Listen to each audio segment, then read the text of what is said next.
भारतीय भाषा परिषद द्वारा आयोजित साहित्यकारों, विशिष्ट साहित्यकारों के इस सम्मान समारोह में मैं कलकत्ता महानगर और आसपास के अन्य सभी क्षेत्रों से आए हुए सभी श्रोताओं, बंधुओं का हार्दिक स्वागत करती हूँ। हम अपने कार्यक्रम का प्रारंभ करने जा रहे हैं और कार्यक्रम का प्रारंभ करते हुए हमारे मुख्य अतिथि बस किसी भी समय आ जाएंगे तो हम अपना प्रारंभ कर लें ताकि कार्यक्रम में और अधिक विलंब न हो सके। हमारे यहाँ माना जाता है और आज भी इस बात पर विश्वास करने वाले लोग पर्याप्त संख्या में हैं कि स्वदेशे पूज्यते राजा, विद्वान सर्वत्र पूज्यते। तो इसी परंपरा को, विद्वानों के प्रति सम्मान व्यक्त करने की अपनी इसी परंपरा को अपने संस्कृति का आधार मानकर, अपने अस्तित्व का आधार मानकर भारतीय भाषा परिषद ने निरंतर साहित्य और साहित्यकारों के प्रति सम्मान व्यक्त करने का गुरुतर दायित्व निभाया है और हम ऐसी आशा करते हैं कि यह दायित्व निरंतर निभाता रहेगा। भारतीय भाषा परिषद के द्वारा आयोजित इस पुरस्कार समारोह में मैं सर्वप्रथम सभी सम्मानित पुरस्कृत साहित्यकारों को मंच पर आने के लिए आमंत्रित करती हूँ। मंच पर उनका सम्मान करने के लिए उन्हें आमंत्रित करती हूँ। श्री भालचंद्र नेमाड़े जी से आग्रह करती हूँ कि कृपया मंच पर अपना स्थान ग्रहण करें।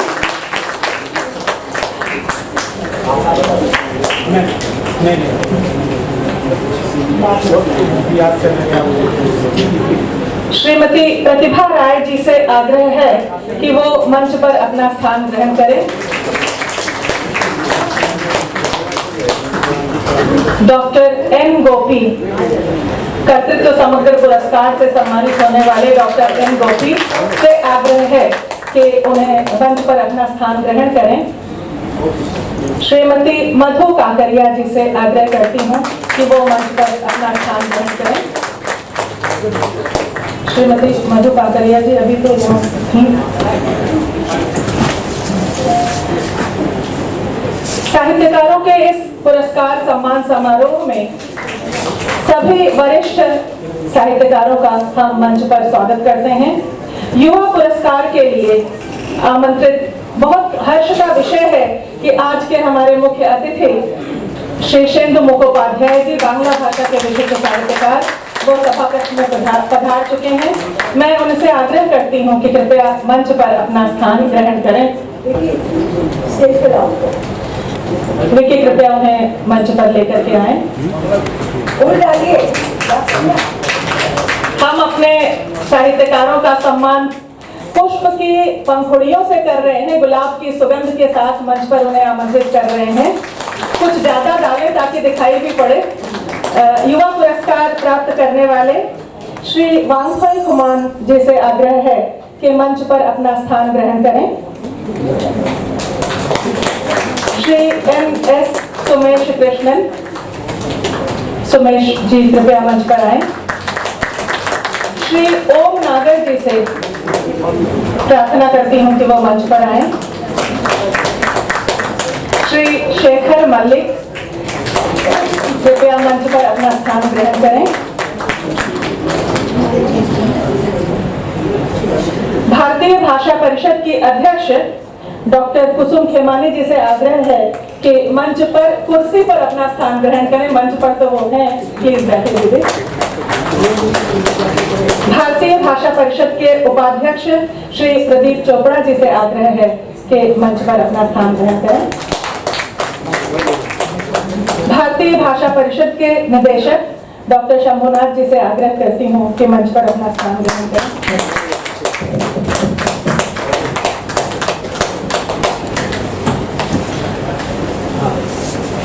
आज भारतीय भाषा परिषद का यह सभा कक्ष और हमारा ये मंच अपने साहित्यकारों की उज्जवल आभा से आभासित हो रहा है और हम सब बहुत हर्षित हैं कि इस प्रकार का एक सम्मानपूर्ण और एक आभा मंडल से युक्त मंच हमारे सामने उपस्थित है। मैं सभी से आग्रह करती हूँ कि कृपया दीप प्रज्वलन के लिए दीपक के पास आए। मंच पर उपस्थित सभी से आग्रह करती हूँ कि कृपया दीप प्रज्वलन के लिए मंच पर आए।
दीप ज्योति नमोस्तुते। दीप का आलोक ज्ञान का आलोक, संवेदनाओं का आलोक और अनुभूतियों का आलोक हम सबके हृदय को निरंतर स्पर्श करता रहे, इस कामना के साथ दीप प्रज्वलन।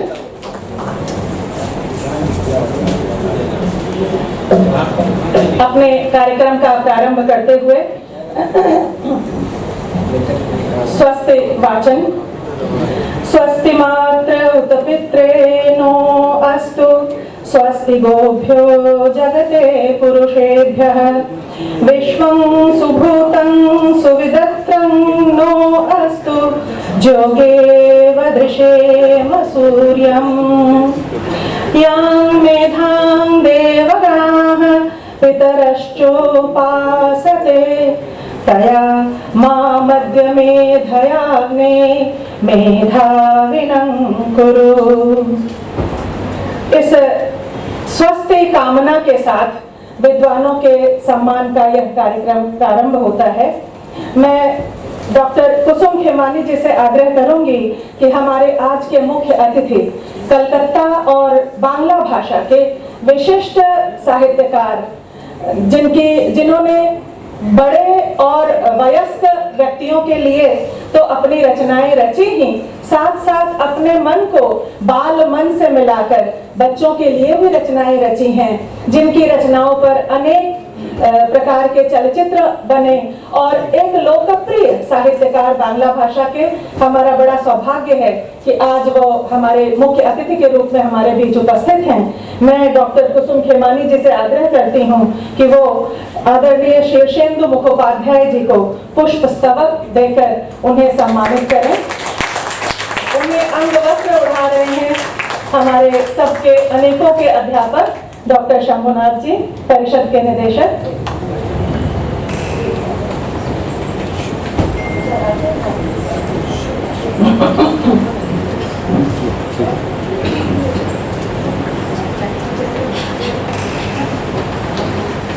कार्यक्रम में कुछ विलंब हुआ है, उसके लिए क्षमा प्रार्थना करते हुए मैं कार्यक्रम को तीव्र गति से आगे बढ़ाने के लिए स्वागत वक्तव्य के लिए आमंत्रित करती हूं डॉक्टर कुसुम खेमानी जी को।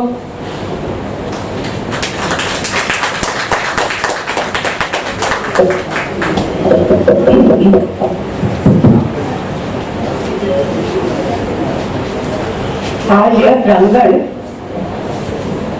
हम लोग क्या स्वागत करेंगे, इसकी एक एक ईंट, इसकी एक एक चीज स्वागत कर रही है हर एक व्यक्ति का। जगर मगर कर रहा है हमारा ये पूरा ऑडिटोरियम, और आप जैसे विद्वान सब यहाँ आए, हम आप सबके आभारी हैं। स्वागत करते हैं आप सरस्वती पुत्रों का, जो सरस्वती को हमारे पास ले आते हैं सरल बनाकर और हम उसे समझ लेते हैं। आप सब सरस्वती पुत्रों को हम नमन करते हैं, आपका स्वागत करते हैं और हम प्रभु से कामना करते हैं आप लोग इसी प्रकार हमेशा लिखते रहें। और हाँ, जो हमारे श्रोता हैं उनकी भूमिका भी बहुत बड़ी है। अगर आप लोग हम लोगों का उत्साह न बढ़ाएं तो हम अरण्य रोदन की तरह होता रहेगा सब कुछ और कोई जान नहीं पाएगा। इसलिए आप सबका भी हम स्वागत करते हैं, आप इसी तरह आते रहिए। धन्यवाद। युवा पुरस्कार 2023 श्री वांगथोई खुमन अभिनंदन पत्र। मणिपुर में अपने रचनात्मक लेखन तथा सामाजिक कार्यों से विशिष्ट स्थान बनाने वाले श्री वांगथोई खुमन मणिपुरी भाषा के प्रतिभाशाली युवा कवि हैं। आप मणिपुरी में नव ऊर्जा से परिपूरी साहित्य रचना कर रहे हैं। अब तक इनके 2 कविता संग्रह प्रकाशित हैं। इन्हें मणिपुर के पैट्रियोटिक राइटर्स फोरम तथा साहित्य अकादमी का युवा पुरस्कार मिल चुका है। इन्होंने कई युवा लेखक उत्सवों में हिस्सा लिया है। श्री वांगथोई खुमन ने कई मराठी, मलयालम और बांग्ला कवियों की रचनाओं का मणिपुरी में अनुवाद करके भाषाई सेतु का कार्य किया है और सांस्कृतिक सक्रियता का अनुकरणीय उदाहरण उपस्थित किया है। मणिपुरी के उदीयमान युवा कवि श्री वांगथोई खुमन को युवा पुरस्कार से सम्मानित करके भारतीय भाषा परिषद अपने को धन्य महसूस करती है।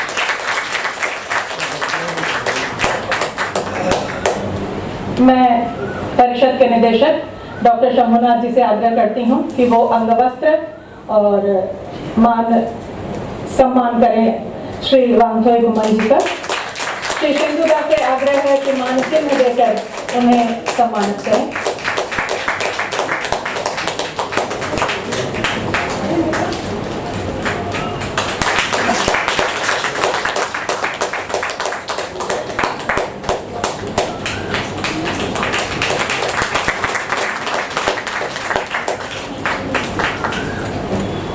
धन्यवाद। मैं इस क्रम को आगे बढ़ाते हुए आज के युवा साहित्यकार, हिंदी के चर्चित युवा कहानीकार शेखर मल्लिक जी से आग्रह करती हूँ कि वो मंच पर आए, सम्मुख आए।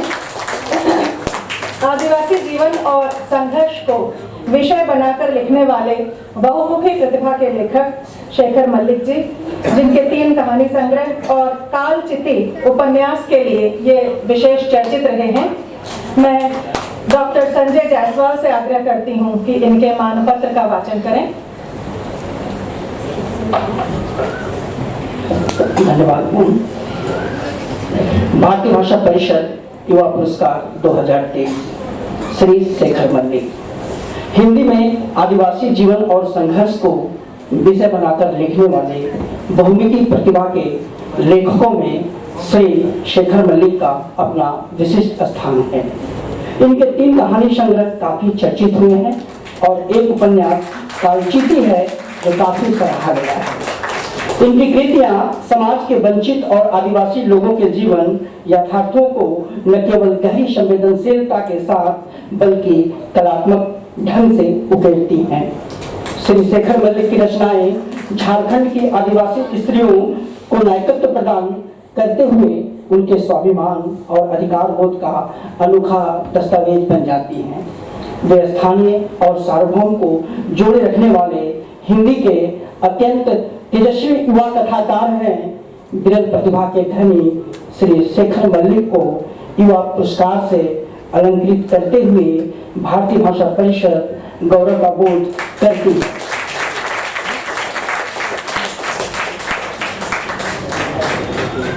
मैं आदरणीय श्री शेंदुदा से आग्रह करती हूँ कि वो उन्हें पुरस्कृत करते हुए मान चिन्ह भी प्रदान करें। उनका सम्मान करते हुए पुष्प स्तवक, अंगवस्त्र, मान राशि और मान चिन्ह प्रदान करें।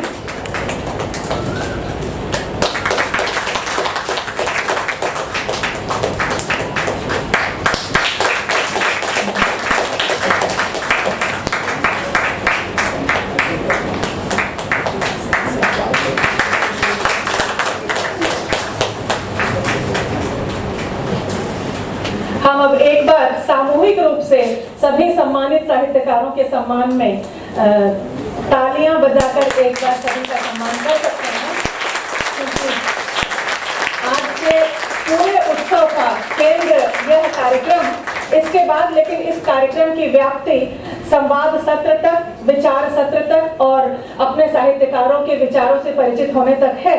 लेकिन इसे आगे बढ़ाते हुए सर्वप्रथम मैं आग्रह करती हूँ सभी पुरस्कृत रचनाकारों की ओर से, एक ये औपचारिक दायित्व है एक स्वीकृत वक्तव्य के लिए। इस स्वीकृत वक्तव्य के बाद हम आज के मुख्य अतिथि आदरणीय शीर्षेंदु मुखोपाध्याय जी का वक्तव्य भी सुनेंगे। सभी पुरस्कृत रचनाकारों की ओर से स्वीकृति वक्तव्य के लिए आमंत्रित करती हूँ श्री भालचंद्र नेमाड़े जी को। इनका वक्तव्य हम बाद में फिर सुनेंगे, अभी तो एक औपचारिक स्वीकृति वक्तव्य।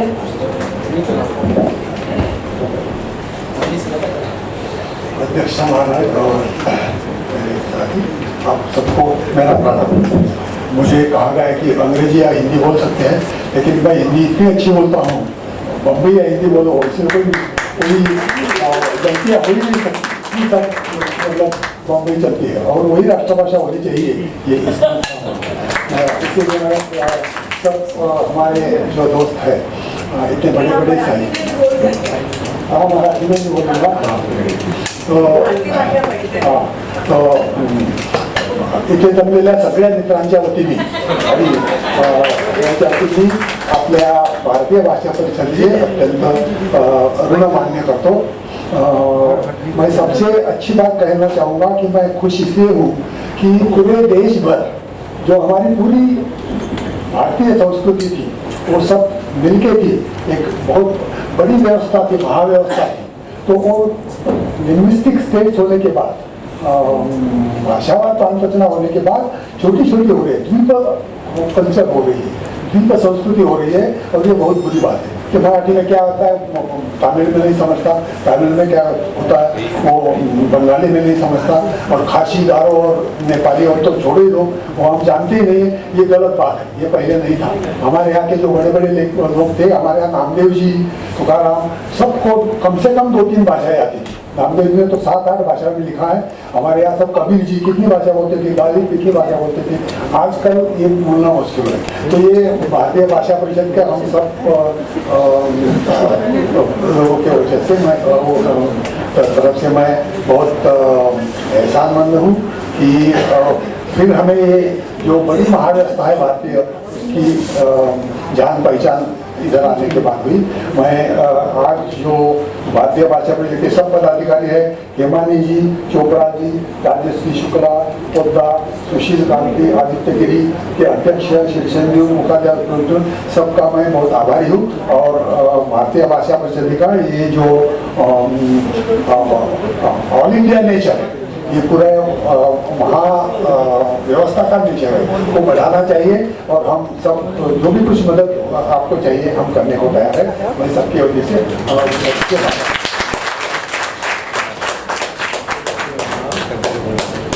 हार्दिक आभार आदरणीय नेमाड़े जी।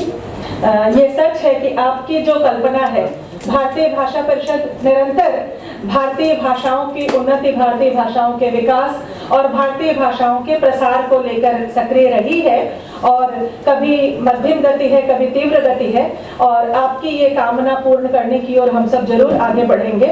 मैं अब आज के इस कार्यक्रम के मुख्य अतिथि और हमारे इस शहर के विशिष्ट साहित्यकार जिनका जो किसी परिचय के मोहताज नहीं है, जिन्हें अनेक पुरस्कारों से सम्मानित किया गया है, आनंद पुरस्कार, साहित्य अकादमी पुरस्कार, बंग विभूषण पुरस्कार इत्यादि अनेक पुरस्कारों से सम्मानित, अनेक उपन्यासों, कहानियों, कथाओं के रचयिता और अनेक माध्यमों से, साहित्य और साहित्येतर माध्यमों से हम सबके चिंतन और हृदय को स्पर्श करने वाले आदरणीय शीर्षेंदु मुखोपाध्याय जी से आग्रह करती हूँ कि वो अपना वक्तव्य रखें।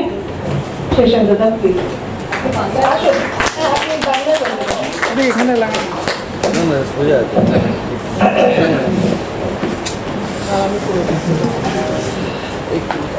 সকলকে আমার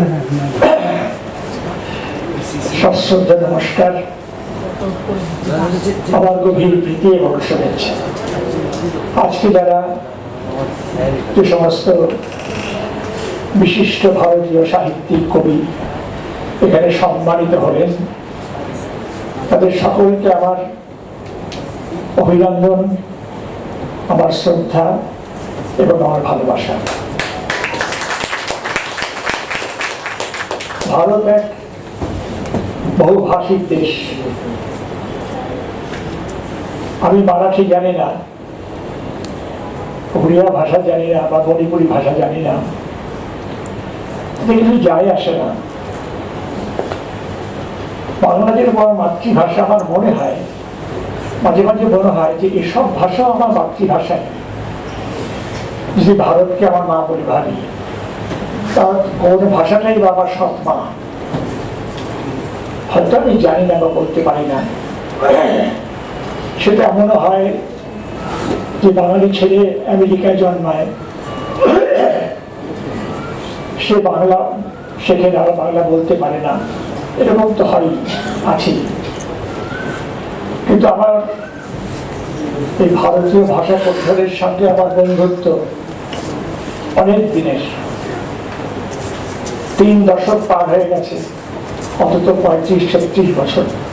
আমি জানি তারা কি নিষ্ঠার সঙ্গে ভারতীয় ভাষাগুলোর সেবা করেন। এই পুরস্কার প্রদান, এই উপলক্ষে তারা এই ভাষাভাষীদের কাছে আনেন এবং ভাষায় ভাষায় একটা সম্মিলন ঘটানোর চেষ্টা করেন। কুসুম খেমানি 30 বছর আগেও যেমন ছিলেন, এখনো তেমনই আছেন।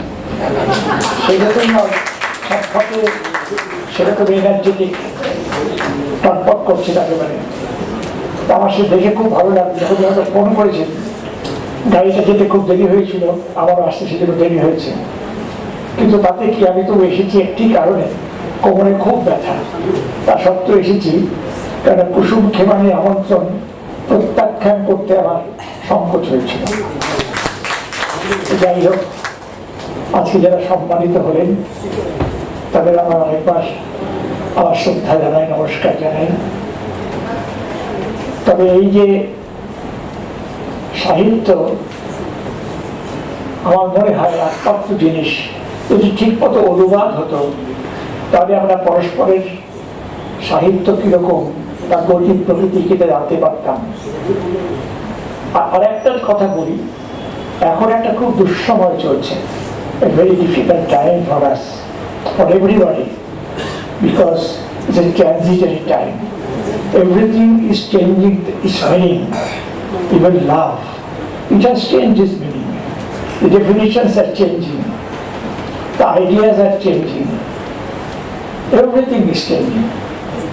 This is a difficult time for the writers and the poets also, because they have to decide what to write. The good of yesteryears is now not good, bad. And the bad of yesteryears are now good. Everything is now topsy-turvy, and we are suffering from ambiguities. Anyway,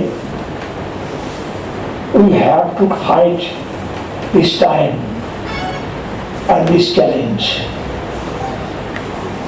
सबको बधाई हो, अपना ভালো থাকবেন, সকলে সাহিত্য পড়বেন, সাহিত্য সংগ্রহ করবেন। সাহিত্যই একমাত্র আমাদের জীবনে দিশা দেখাতে পারে, বাঁচতে সাহায্য করতে পারে, বাচ্চাটাকে উপভোগ্য করে তুলতে পারে। নমস্কার।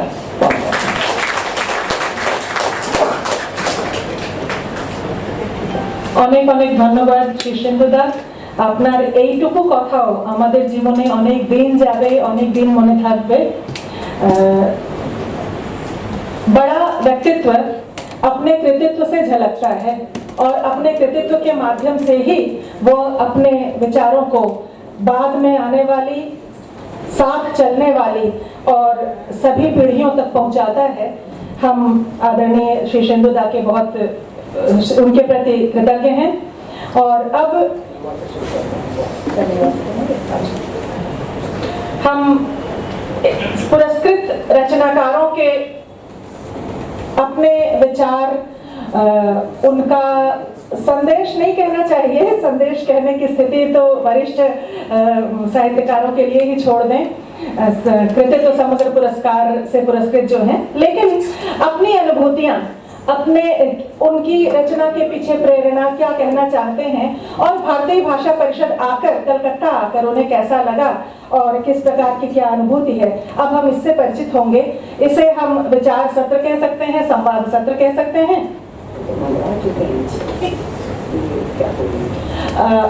ठीक, मैं बता दे रही हूँ।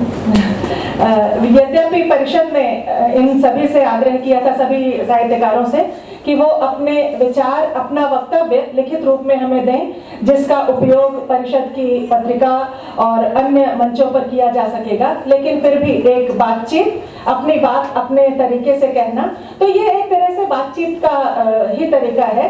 आप कृपया अपने पत्र का वाचन न करें, बल्कि हमारे श्रोताओं से हम सबसे बातचीत करें। मैं आमंत्रित करती हूँ प्रथमतः युवा पुरस्कार प्राप्त श्री ओम नागर जी को, वो अपनी बात हमारे बीच, हमारे श्रोताओं के बीच रखें। ओम नागर जी।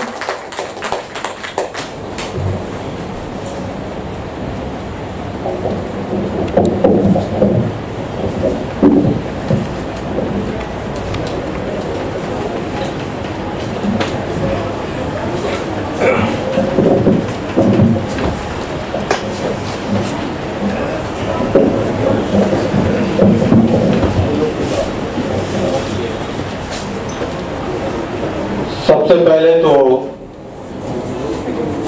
मंचासीन सभी अग्रज लेखकों का मेरा प्रणाम। दुविधा ये हो गई है कि पहले जब हमें कहा गया था तो हमने कहा था कि हम बिना लिखे ही कुछ 2-4 मिनट बोल लेंगे। बाद में ये पत्र आया कि आपको लिख कर देना है। अब दुविधा ये हो गई कि लिखा हुआ पढ़े तो ज्यादा बेहतर है, 5 से 7 मिनट का समय लगेगा, क्योंकि वो बात ज्यादा नहीं तो बात फिर पसर जाएंगे, बात इससे उससे और कहीं दूर चली जाएगी। तो मैं चाहता हूं कि पहले तो आभार राजस्थानी के युवा लेखक के रूप में भारतीय भाषा परिषद ने मुझे सम्मानित किया। सर्वप्रथम तो भारतीय भाषा परिषद का हृदय से आभार व्यक्त करता हूं कि इस प्रतिष्ठित संस्था ने युवा पुरस्कार के लिए मुझे किंचन का चयन किया। उससे भी अधिक इस हेतु कृतज्ञ हूँ कि आपने मेरा चयन मेरी मातृभाषा राजस्थानी में योगदान के लिए किया है। यह सम्मान दशकों से संविधान की 8वीं अनुसूची में शामिल किए जाने की बात जो रही, मेरी मातृभाषा राजस्थानी का भी सम्मान है।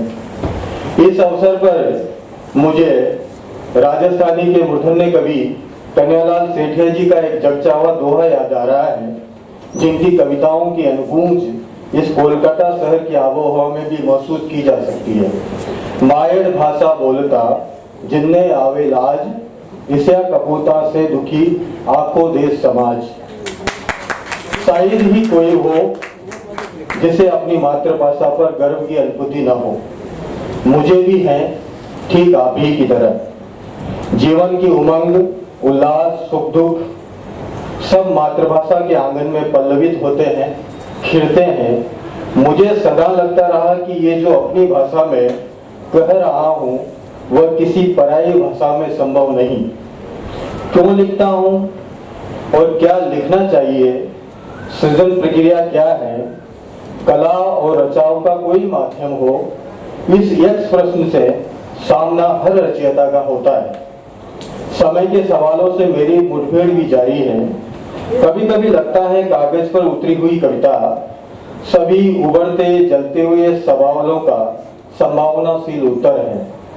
जैसे सृजते हाशिए पर प्रतिप्रश्न भी उगड़ रहे होते हैं, लेकिन जीवन जगत के सारे सवालों का जवाब तो कविता नहीं हो सकती। वो तो चुप समय का सन्नाटा भर ध्वस्त करती है, बुलडोजर की तरह नहीं, कुदाली की तरह। अपने कठोर समय को अधिक ओसरा और उर्वर करते हुए, ताकि मनुष्यता के बीज अंकुरित हो सके। कवि प्रथमतः और अंतिमतः मनुष्यता का ही पक्षधर होता है। मेरे अपने संदर्भ में रचना होने और रचने का कोई मुकम्मल सिरा कभी हाथ नहीं लगता। अक्सर लगता है कि गांव ने मुझे रचा है। अब जब गांव से बहुत दूर मुंबई जैसे महानगर में जा बसा तो कई बार लगा कि निर्मित नहीं नष्ट हो रहा हूँ। लेकिन गांव, घर, खेत की सजल स्मृतियों ने अब भी अपनी मिट्टी से जस का तस बांधे रखा है।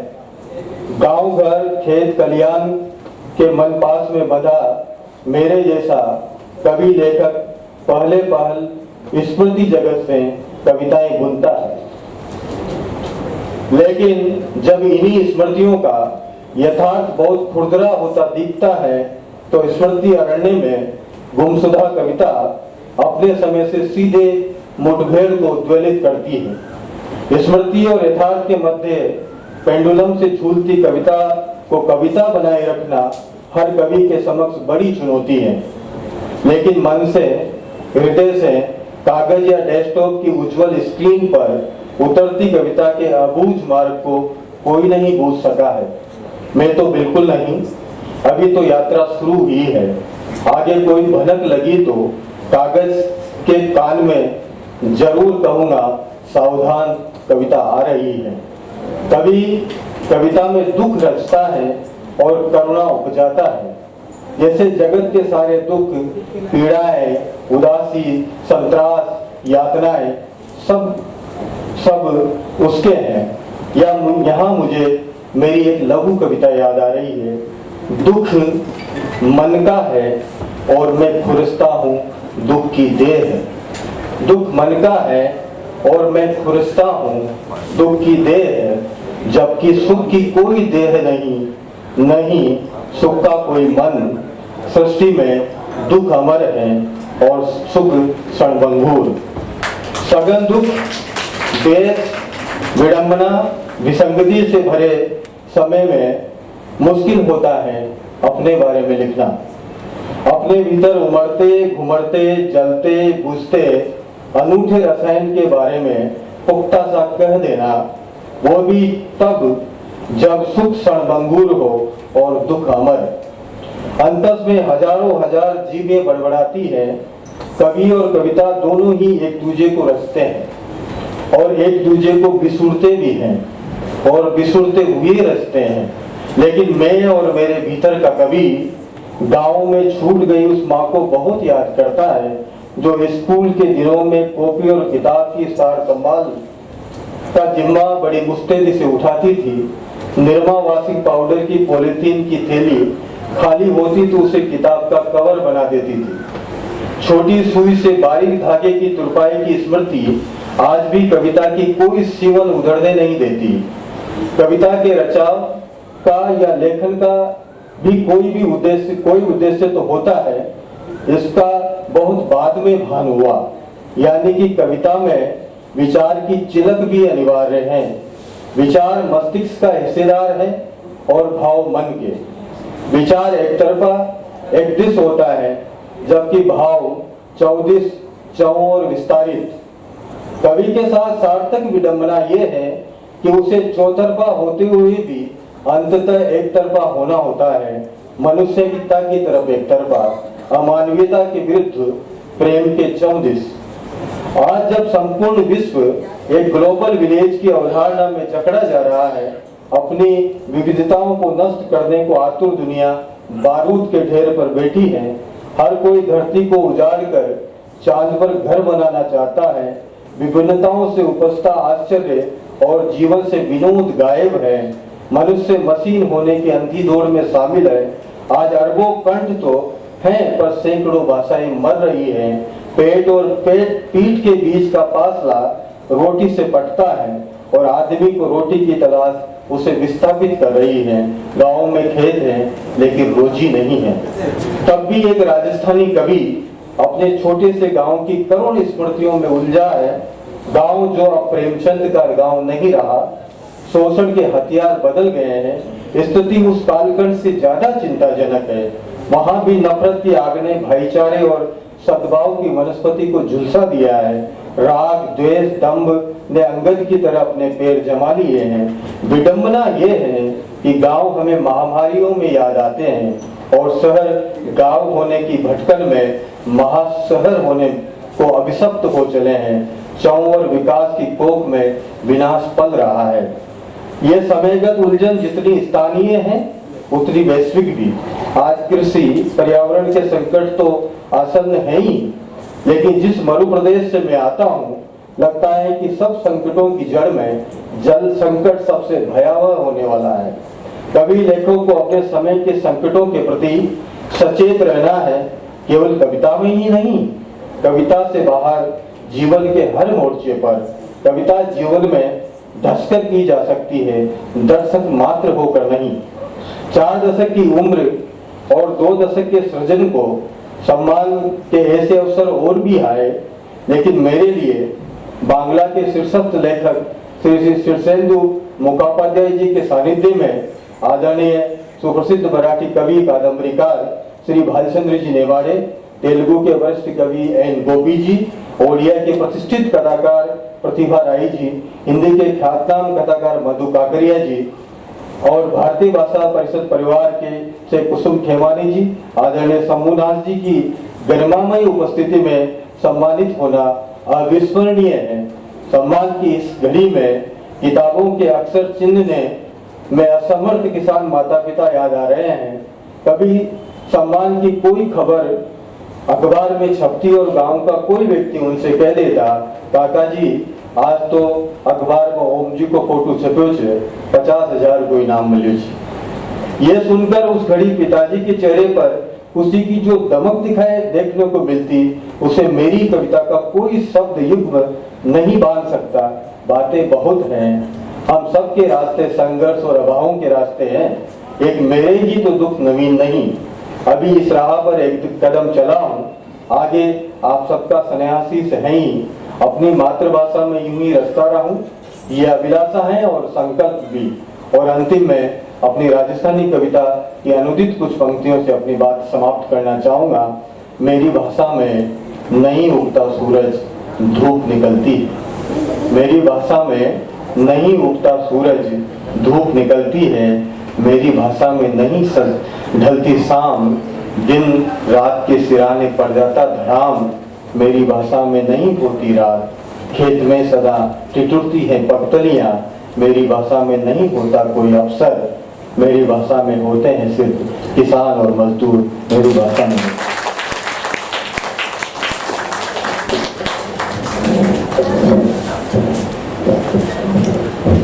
धन्यवाद ओम नागर जी। आपका ही नहीं हम सबका ये अनुभव है, ये अनुभूतियां हैं कि जीवन में जब कुछ सुखद होता है, कुछ घटता है, तो हमारे हृदय की कृतज्ञता अपने माता पिता के चरणों का स्पर्श करती है। अभी थोड़ी देर पहले ही जब हम आपस में बातचीत कर रहे थे, तो हम सबके बीच वरिष्ठ लेखिका प्रतिभा राय जी उपस्थित हैं। उन्होंने कहा कि साहित्यकार होने के लिए साहित्यकार को तो यूं ही जरूरी है कि उसको मनोवैज्ञानिक भी होना पड़ता है और उसको दार्शनिक भी होना होता है। और बातें और आगे, क्योंकि जब आप जीवन दृष्टि नहीं समझेंगे, जब आप हृदय की अनुभूतियों से परिचित नहीं होंगे, तो आपका साहित्य सबके हृदय को छू सकने में शायद समर्थ नहीं होगा। हम अगले वक्ता के रूप में आमंत्रित करते हैं आदरणीय प्रतिभा राय जी को। साहित्य का उपादान विषय पर हम उनके बहुमूल्य वक्तव्य सुनेंगे। प्रतिभा राय जी।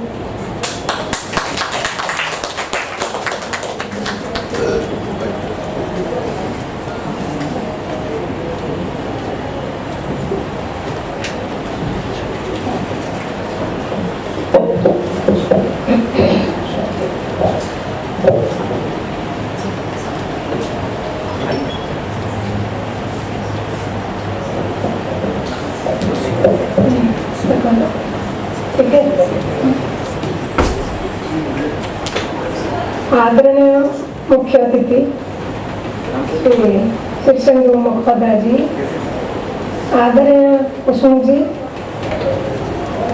शंभुनाथ जी, आदरणीय भालचंद्र नेवाड़े जी, एन गोपी जी, मधु काकरिया जी, और हमारे जो युवा पुरस्कार जो है युवा पुरस्कार और कोई आगे एन गोपी जी, मधु काकरिया जी, नेवाड़े जी, बाकी ओम नागर, शेखर मलिक, ओम नागर, एन.एस. सुमेश कृष्णन, बांगडोई खुमन, उन सबको मैं बधाई देती हूँ।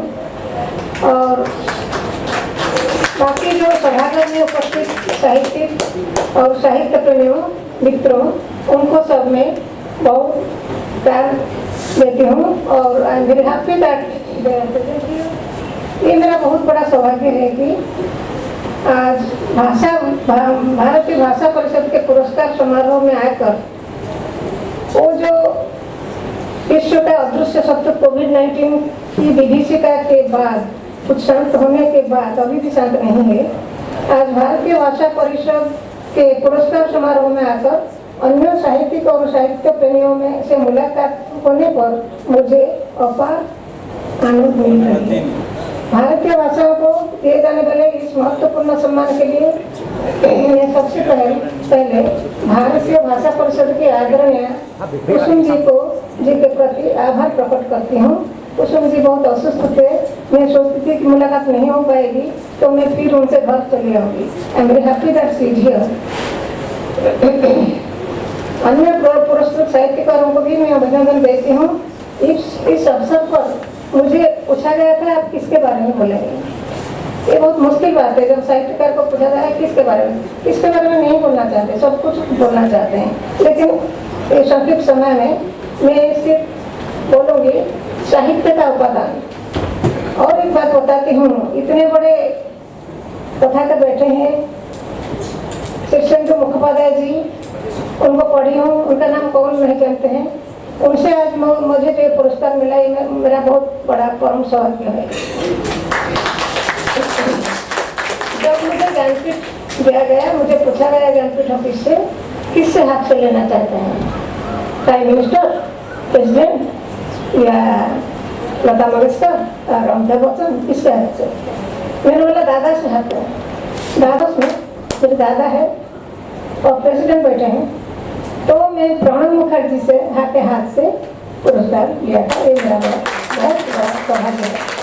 मैंने उनको बोला मेरे दादा जो पास में है, आप क्यों घूमते हैं इधर उधर? तो बंगाल और उड़ीसा का बहुत बड़ा गहरा रिलेशनशिप है, भाषा में भी है, खान पीन में भी है। तो जब मुझे पता चला कि शिक्षण जी आएंगे तो आई वॉज वेरी हैप्पी। मेरा जो साहित्य का उपादान संक्षेप में बोलती हूँ, प्लीज मेरा जो एक्सेंट है उड़िया एक्सेंट हिंदी में माफ करिए, हिंदी मेरी मातृभाषा नहीं है। तब भी मैं हिंदी में बोल देती हूँ, टूटी फूटी हिंदी बोल देती हूँ, बोल्डली बोलती हूँ। बोल्डली नहीं बोलने से कोई भी भाषा आप सीख नहीं पाएंगे। मैं बंगाली में बोलने के लिए मैं सबको रिक्वेस्ट करती हूँ, बहुत सालों से रिक्वेस्ट कर रही हूँ कि मुझे किस प्रोजेक्ट में 4 महीने कलकत्ता को ले आइए तो मैं फ्लुएंटली बंगाली बोल सकूंगी। I read Bengali, I understand Bengali, I translate from Bengali to Odia, पर बोल नहीं पाती, सबको चाहता है भूल हो जाएगा। हिंदी तो बोलती हूँ। मेरा जो है साहित्य का उपादान प्रकृति और कृति का संबंध धरती और पेड़ की तरह है। पहले प्रकृति अर्थात अपना समाज और परिवेश, उसके बाद कृति, कृति की अनुकृति के अंत में संस्कृति बनती है। संस्कृति की विस्मृति होने से सृष्टि होती है विकृति। संस्कृति केवल वर्तमान या केवल अतीत नहीं है, संस्कृति वर्तमान पर खड़ी होकर अतीत की परंपरा और मूल्यबोध की ओर हाथ पसार कर भविष्य की ओर अग्रसर होती है। इसलिए संस्कृति में समय स्थिर नहीं रहती है, समय अतीत, वर्तमान और भविष्य की प्रभावान धारा बन जाता है। समाज से प्रेरणा पाकर लेखक सृजनशील होता है। फिर कृति को समाज से मिलती है स्वीकृति, लेखक को सामाजिक अंगीकारवत करने के लिए स्वीकृति मिलती आई है। स्वीकृति मिलने से पहले अथवा स्वीकृति नहीं मिलने से क्या लेखक सामाजिक अंगीकारवत रहित होकर रचना करता है? ये नहीं है। पुरस्कार के लिए कोई नहीं लिखता है, लिखते हैं आत्मप्रेरणा से, और बाहर का प्रेरणा तो बाद में आता है। जब कोई लिखना शुरू करता है उस समय पुरस्कार का मैंने बचपन से शुरू किया था लिखना, स्कूल में पढ़ रही थी। उसके बाद समय मुझे पुरस्कार क्या है पता नहीं था, तो क्यों लिखती थी, ये तो क्यों लिखती है इसको मैं पता नहीं पाएगी। आई don't know why I right.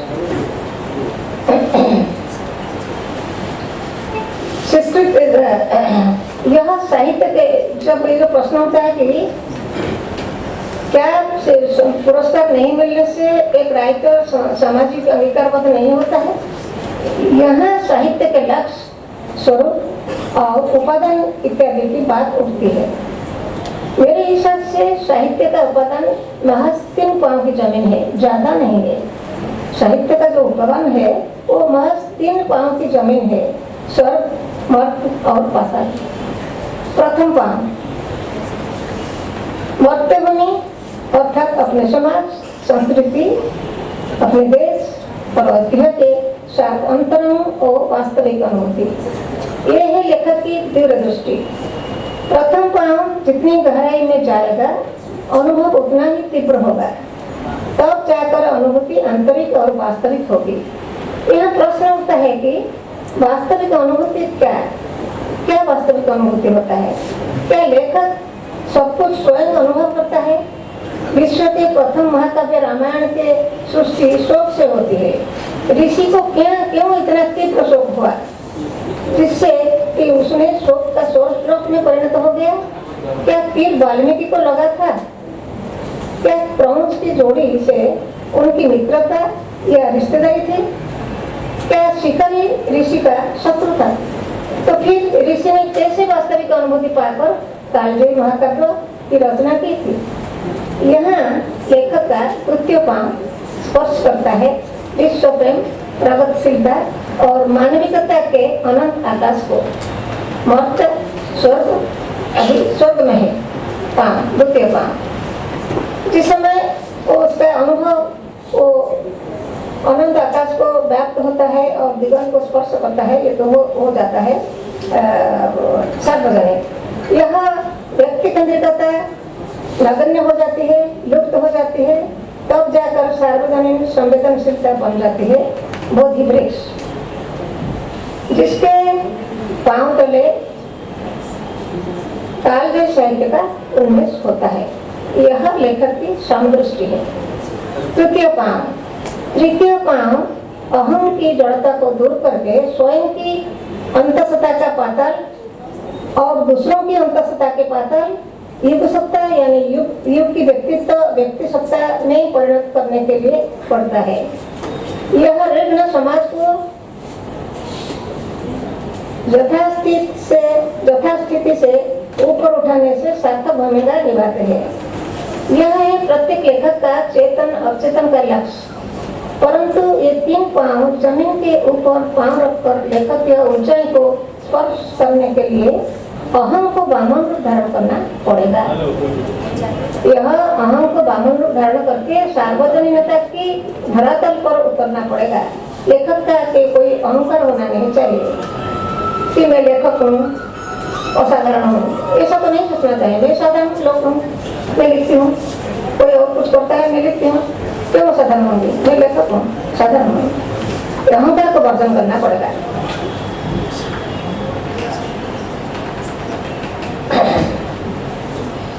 तो सार्वजनिकता के धरातल पर उतरना पड़ेगा। हर तरह के भेदभाव और संकीर्णता को विसर्जित करके समग्र का हो जाना पड़ेगा। केवल जीवनानुभूति के प्रांजल वर्णन से श्रेष्ठ साहित्य का सृजन संभव नहीं है। समाज के प्रति दृष्टि निर्दिष्ट संदेश नहीं होने से साहित्य का मूल्य क्या है? हालांकि यह सच है कि साहित्य नीतिशास्त्र या दर्शन शास्त्र नहीं, किंतु भाव में दर्शन नहीं होने से, सृष्टि के पीछे दृष्टि नहीं होने से सृष्टि का क्या मूल्य है?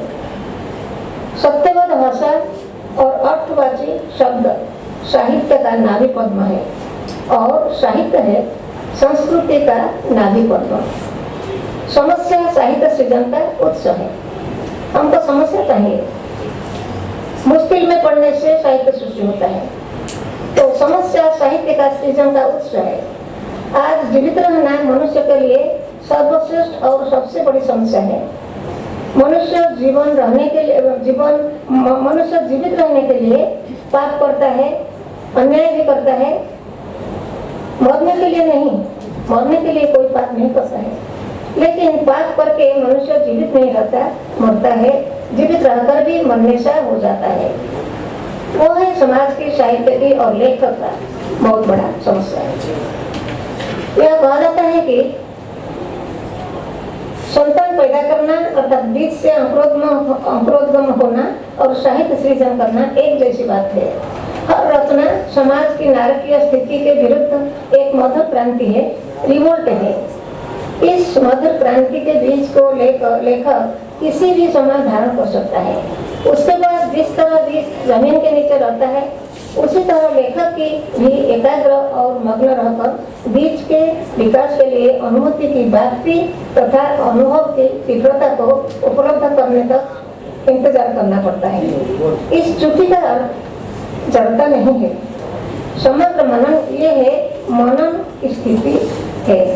जिस तरह बीज मिट्टी को तोड़ने से पहले खुद को तोड़ता है, बीज जो है ना मिट्टी को तोड़ने से पहले खुद को तोड़ना है, उसी तरह लेखक को अपनी भावुकता प्रकट करने के लिए लेखक की जड़ता और अहंकार को तोड़कर सार्वजनिकता की धरातल पर उतर पड़ना पड़ा है।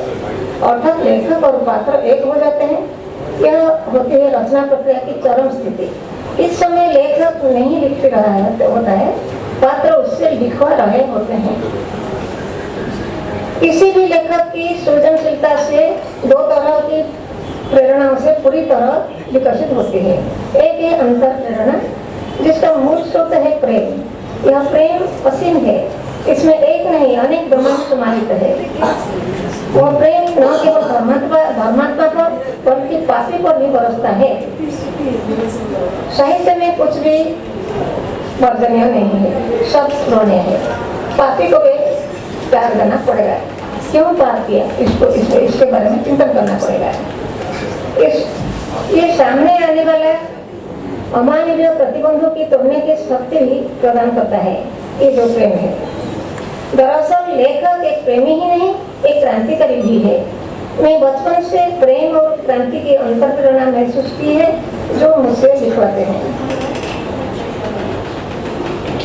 दूसरी बात है बाह्य प्रेरणा, जो मुझे मेरे पिता माता, मेरे गुरु, मेरे पतिदेव, बच्चों और मित्रों तथा सबसे ऊपर पाठकों से मिली है। कुल मिलाकर मेरी संस्कृति और मेरा देश ही मेरी मूल प्रेरणा है। अभी कुसुम जी मुझे थोड़ी प्रेरणा देके गए हैं, ये प्रेरणा, इससे बड़ी प्रेरणा कुछ नहीं है। तो असुख है तब आई है, इससे हमको सीखना है। एक कहानी लिखने में लेखक को नया जन्म लेना पड़ता है। लेखक अपने पूरे जीवन में कितनी बार जन्म लेता है और कितनी बार मरता है, उसका कोई हिसाब नहीं है। जब लेखक की आत्मसत्ता देश काल और पात्र की आत्मसत्ता में तब्दील हो जाती है, तभी जन्म लेता है सार्वजनिक और कालजयी साहित्य। लेखक उन्हीं की बातें कहता है जो अपनी बात कहना चाहते हुए भी नहीं कहता है। Every writer I think right for voiceless. To voice the voiceless is the aim of all writers, I think. इसलिए लेखक की प्रत्येक रचना एक एक युद्ध घोषणा है और उसके एक एक पात्र अपनी अपनी जगह अपनी ही शैली में एक एक क्रांतिकारी हैं। यही है मेरा अनुभव साहित्य के उत्पादन के बारे में। इतने बड़े राइटर के सामने निमाड़ जी बैठे हैं और शिष्य जी बैठे हैं, उनके सामने बहुत बड़ी बात बोल गए हैं। I don't know how far you are accepting my bhavna. आप सबको बहुत बहुत धन्यवाद, आप सबको बहुत बहुत धन्यवाद। एक बात बताना चाहूँगी भारतीय भाषा परिषद के बारे में। मैं जब कोलकाता पहुंची, मुझे लगा कि मैं कोलकाता पहुंची, बंगाल में पहुंच गई उड़ीसा से आकर। लेकिन जब मैं भारतीय भाषा परिषद ऑफिस में पहुंच गई, मुझे लगा मैं भारत में पहुंच गई, इंडिया में पहुंच गई। धन्यवाद।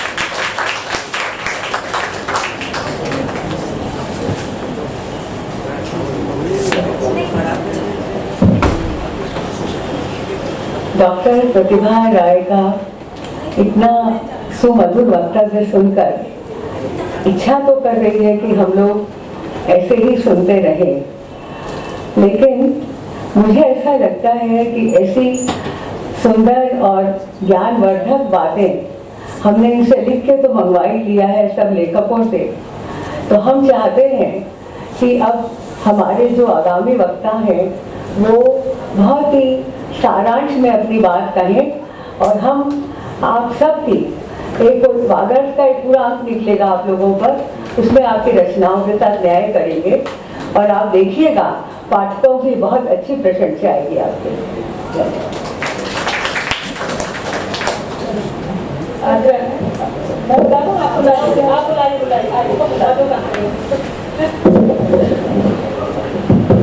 मधु, मैं मधु को बुलाती हूँ, बहुत प्यारी है ये और शायद 50-60 साल से परिचय है हमारा।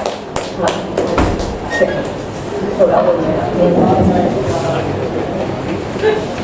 आदरणीय मंच और साथियों, इस सुंदर सभागार में इतने सुंदर लोगों के बीच जिस प्रकार से मुझे सम्मानित किया गया कि मैं अभिभूत हूँ और इस मंच के माध्यम से मैं उन सभी व्यक्ति और संस्थाओं को नमन करती हूँ जो आज के साहित्य विरोधी समय में भी साहित्य के प्रति समर्पित है, क्योंकि वे जानते हैं कि ये साहित्यकारी आपको ये एहसास कराता है कि एक ही धरती और एक ही योनि में जन्म लेने के संबंध कितने गहरे होते हैं। निसंदेह भारतीय भाषा परिषद भी उनमें से एक है और मेरा तो आभार इसलिए भी बनता है कि मेरी साहित्यिक यात्रा यहीं से शुरू हुई थी और इस मंच पे जब आज मैं खड़ी हूँ तो मुड़ के देखती हूँ तो मुझे ताज्जुब होता है कि मैं लेखिका कैसे बन गई। मेरा स्वप्न लेखिका बनने का नहीं था। आज जब मुड़ के देखती हूँ तो मुझे याद आता है कि एक समय था कि मैं सवालों से घिरी थी, असफलताओं से घिरी थी, जिंदगी में तनाव थे, बदमिजाजियाँ थी, तो मैं किताबों में डूब जाती थी। तो कुछ समय के लिए सही मुझे अपने सवालों के जवाब मिल जाते थे और जब मैं पढ़ने लगी थी तो मैं आसपास देखने लगी थी और मेरी दुनिया बड़ी होने लगी थी। तो तभी ये सुखद संयोग बना कि मेरे छोटे भाई सुनील बाड़िया ने मुझे एक वन यात्रा में भेज दिया। वो वन यात्रा मुझे झारखंड के आदिवासी अंचलों में ले गई। वहाँ मैंने एक नया जीवन देखा, मैंने आदिवासियों को देखा, मैंने एक अलग भारत को देखा। मैं जानती थी कि भारत चाय पीने वालों का देश है, लेकिन मैंने देखा वहाँ कोई भी आदिवासी ऐसा नहीं मिला जो रोज चाय पीता हो।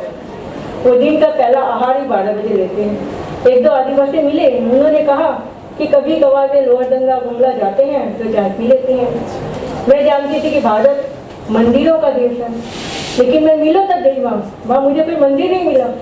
बाद में मुझे पता चला कि आदिवासी तो पेड़ों की, नदियों की, झरनों की, पर्वतों की पूजा करते हैं। मैंने वहाँ देखा उनका जीवन बहुत सादगीपूर्ण था। उनके जीवन में वोकबाद नहीं था, क्योंकि वे धरती पुत्र थे, धरती से उतना ही लेते कि उनका जीवन निर्वाह हो जाए। और मैंने वहाँ पे गरीबी के दिन से दृश्य देखे। मैंने कलकत्ता, बॉम्बे में देखा पति पत्नी के बीच 2 गाड़ियाँ, वहाँ मैंने देखी 2 महिलाओं के बीच एक साड़ी। इस देखने ने मुझे जीवन की नई दृष्टि दी। पहली बार मेरे मुंह से निकला, अपना ही दुख देखा है, मैंने कितना कम देखा है। वो यात्रा मेरी खोज यात्रा हुई, उसने मेरे अंदर के कोलंबस को जगा दिया और फिर एक बेकाबू इच्छा आगे बढ़ने लगी कि मैं जीवन और मनुष्य की खोज करूं और उसके लिए यात्रा जरूरी था। और उस समय यात्रा करना उतना सहज नहीं था, तो मैं कलकत्ता ही घूमने लगी, कलकत्ता को ही खोजने लगी। और एक बार मैं घूमते घूमते नूतन बाजार से सोनागाछी के नुक्कड़ तक पहुंची। मैंने वहाँ देखा बहुत सारी लिपि पुती युवतियाँ ग्राहक के इंतजार में सड़कों पे खड़ी है। मैं बेचैन हो गई कि वो क्या चीज थी जो उन्हें सड़कों पे उठा रही। मुझे लगा मुझे इनके जीवन में झांकना चाहिए कि वे लोग क्यों लाल बत्ती इलाकों के बाहर खड़ी है। और आप सोचिए, आज के 20-22 साल पहले मावड़ी घराने की महिला के लिए बहुत दुस्साहस था, आज भी जायज है। मैंने घर में किसी को नहीं बतलाया, सिर्फ बड़े भाई को बतलाया। बड़े भाई भी बड़े भाई थे, उन्होंने कहा तुम जाओ, और उन्होंने अपनी पत्नी को भी मेरे संग कर दिया। वहाँ मुझे पहली बार ये दृष्टि मिली कि कोई भी औरत बुरी नहीं होती है, बुरी होती है वे परिस्थितियाँ जो औरत को बुरा बनाती है। और मैंने ये भी देखा कि कैसे विकट परिस्थितियों में वे महिलाएं जी रही थी। और जब मैं उन्हें देखती और जब मैं देखती कि कोई नवयुवक जो सब कुछ होते हुए भी आत्महत्या कर रहा है, तो मुझे ताजुब लगता। मुझे लगता कि इस व्यक्ति ने जीवन को नहीं समझा है। प्रतिभा है, एजुकेशन है, लेकिन जीवन की समझ नहीं है, जीवन की जड़ गहरी नहीं है। तो शायद हमारी भी गलती है कि हम अपने बच्चों को ये लालसा तो भरते हैं कि वे कामयाब डॉक्टर बने, इंजीनियर बने, प्रोफेसर बने, लेकिन हम ये लालसा उनके अंदर नहीं भरते हैं कि वे एक अच्छे इंसान बने, वो जीवन को समझे। तो जब भी मैं किसी को आत्महत्या करते देखती हूँ, आज भी मुझे अपनी बड़ी नानी की याद आती है। अब देखिए, जिंदगी के सारे दुख उन्होंने झेले, 10 बच्चे हुए, सब मर गए, और जब 55-60 की वे हुई, उनके पति मर गए। उन्होंने जेठ के बेटे को गोद लिया, लेकिन मैंने कभी नहीं सुना कि उन्होंने आत्महत्या करने की सोची हो, या वो दुख अपने गम को भुलाने के लिए उन्होंने शराब पीने की सोची हो। मैं सोचती कहाँ से उनको मिलती है जीने की ऊर्जा। मैं देखती वो सुबह ब्रह्म मुहूर्त में उठती हुए सबसे पहले पौधों को दाना देती, पौधों को पानी देती, फिर वे कबूतरों को दाना देती, फिर वे मंदिर जाती, मंदिर में वो गाय को रोटी देती, फिर वे घर आती, सबके लिए खाना बनाती, अंतिम रोटी वो कुत्तों के लिए निकालती। दोपहर को वो अपनी भजन मंडली में आसपास की महिलाओं से मिलती, गाना बजाना होता, शाम को भोजन बनाती। और मैं ये भी देखती कि वो अपनी सीमित आय में से, अपने बजट में से कुछ पैसे कुआं के लिए, बावड़ी के लिए, धर्मशालाओं के लिए निकालती। यानी आप सोचिए, एक साधारण महिला, लेकिन वो अपने जीवन में पूरी सृष्टि से जुड़ी हुई थी। और आज हमारा जीवन देखिए कितना आत्मकेंद्रित है। सिर्फ एक खिड़की खुली है सफलता की। सफलता चाहे वो पैसा कमाने की हो, सफलता चाहे वो प्रोफेशन में आगे बढ़ने की हो, सफलता चाहे वो एजुकेशन में आगे बढ़ने की हो, चाहे प्रेम की हो। तो खिड़की जरा सी बंद हुई, दम घुटने लगता है, हम जिंदगी का साथ नहीं निभाते हैं। तो मित्रों, साहित्य ने मुझे ये साहित्य से मैंने ये सीखा है कि जीवन का विस्तार होना चाहिए। सफलता अच्छी चीज है, लेकिन उससे बड़ी चीज है सार्थकता। और ये तब होगा, और ये सार्थकता तब होगी जब किसी और का जीवन हमारे कारण सुंदर बने। मित्रों, एक बात और साझा करना चाहूंगी। मैं सालों से सोची थी कि दुनिया में इतना अंधेरा है, इतना खून खराबा है, इतना अन्याय है, इतना झूठ है, मैं अकेली लिख के क्या उखाड़ लूंगी। मैं एक बार अपने मित्र के यहाँ गई, मैंने वहां देखा कि 2 पंक्तियां लिखी हुई थी। वे पंक्तियां थी, माना इस जमी को न गुलजार कर सके, माना इस जमी को न गुलजार कर सके, कुछ खाट तो कम कर दे, गुजरे जिधर से हम। बस मुझे अपने जीवन का मूल मंत्र मिल गया कि हम सारी लड़ाई नहीं लड़ सकते हैं, लेकिन जो हम लड़ सकते हैं वो हमें जरूर लड़ना चाहिए। एक आखिरी बात, कि यही बात मेरे महबूब कथाकार सोल्जनित्सिन ने कही थी, जिस समय उन्हें नोबेल प्राइज मिल रहा था। उन्होंने कहा था कि मैं मानता हूँ दुनिया में बहुत अंधेरा है, अन्याय है, खून खराबा है, लेकिन एक आम आदमी ये तो कर सकता है कि अपने हाथों को इस गंदगी में लिपटने से बचाए। तो मेरी आपसे यही अपील है। एक अपील को और जोड़ना चाहूंगी कि अपनी तरफ से कि हम आम आदमी ये तो कर सकते हैं कि अपने संतान के रूप में इस देश को आदर्श नागरिक दें। धन्यवाद। बहुत धन्यवाद दीदी। ये सच है कि अपनी जीवन दृष्टि अगर बन जाए, भावी पीढ़ी तक हम अपनी जीवन दृष्टि पहुंचा सकें और प्रकृति से, प्रकृति के अन्य प्राणियों से जुड़ना भर सिखा दें, तो बहुत बड़ा काम हो सकता है। आपका हार्दिक आभार। हम आग्रह करते हैं सुमेश कृष्णन जी से कि वो अपनी बातें करें। मैं फिर यही कहना चाहूंगी कि आप अपनी बात चाहे जिस भाषा में चाहें हमसे बातचीत करें, वो ज्यादा अच्छा भी लगेगा, ज्यादा जीवंत हो सकेगा।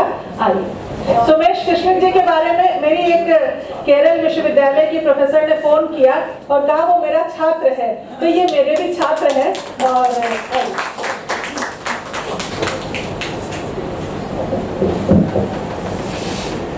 आदरणीय सभावासियों और सदस्यों को मेरा विनीत वंदन। आदरणीय भाषा परिषद अध्यक्ष व्यासपीठ पर विराजमान विद्वज्जन तथा आदरणीय सभावासियों को मेरा नमन। मेरी मातृभूमि केरल है, लेकिन मैं गर्व के साथ कह रहा हूँ अब इस पुरस्कार को परम श्रद्धेय रविंद्रनाथ टैगोर की धरती से मैं प्राप्त कर रहा हूँ। मैं एक भारतीय कवि हूँ जो मलयालम में कविताएं लिखता हूँ। मेरे से पद्म भूषण प्रोफेसर ओएनवी कुरुप को भारतीय भाषा परिषद पुरस्कार प्राप्त हुआ है। उन्होंने एक कविता में लिखा है, जहां मनुष्यों की ध्वनि और गंध है वहां मेरी कविता चमकती है। എങ്ങു മനുഷ്യന്റെ ചിത്രവും ചുരമുണ്ട്, അങ്ങൻ കവിത ഉയർക്കുന്നു പിന്നെയും. മലയാളം विश्व साहित्य से लेकर किसी भी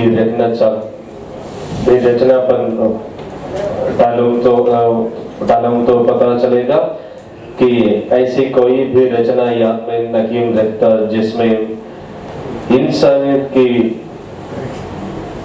बात न हुई हो। हमारे रामायण, महाभारत, बाइबल, कुरान सब में हम आदमी को संबोधित करने वाली मानवतावादी दृष्टि समाहित है।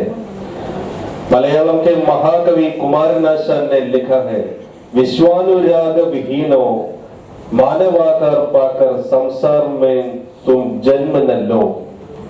आशान का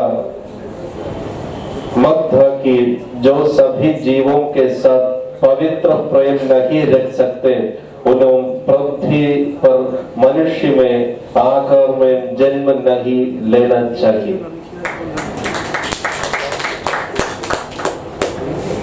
भारतीय भाषा परिषद पुरस्कार पाकर मैं बहुत खुश और गौरवान्वित हूँ। साथ ही एक बात बड़ी जिम्मेदारी भी है, बात है देखने की भारतीय भाषा परिषद पुरस्कार प्राप्त कवि क्या लिख रहे हैं और कैसे लिख रखा है। हो सकता आलोचना भी करेंगे। इसलिए लेखन में अधिक सावधानी बरतने की आवश्यकता है। इस पुरस्कार के लिए मुझे चुनने वाली पुरस्कार समिति की मैं कृतज्ञता पूर्वक याद करता हूँ। I recite my poem in my own language, Malayalam. I wrote a poem about Kavalam Narayana Panikkar after his death. Kavalam Narayana Panikkar is the renowned poet and dramatist. Kavalam Narayana Panikkar written many poems Gambhira Tala rhythm. The rhythm is his own poetry's Pran, Jeevan. I recite my poem. You, yes. Kavala Kalam. Kavala Kalam.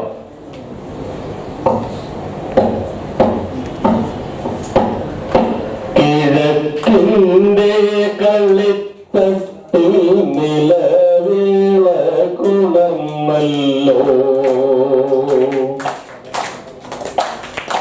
തഴപ്പായും ചുരുട്ടിക്കൊണ്ടിരവു പോയി മറഞ്ഞല്ലോ. കിഴക്കിന്റെ കളിത്തട്ടിൽ നിലവിളകുണർന്നല്ലോ, തഴപ്പായും ചുരുട്ടിക്കൊണ്ടിരവു പോയി മറഞ്ഞല്ലോ. തളകെട്ടി തലയിൽ കെട്ടണിഞ്ഞെന്നും വരാറുള്ള കളിക്കാരൻ അവനെങ്ങാണൊളിച്ചിരിക്കണറയ്യാ.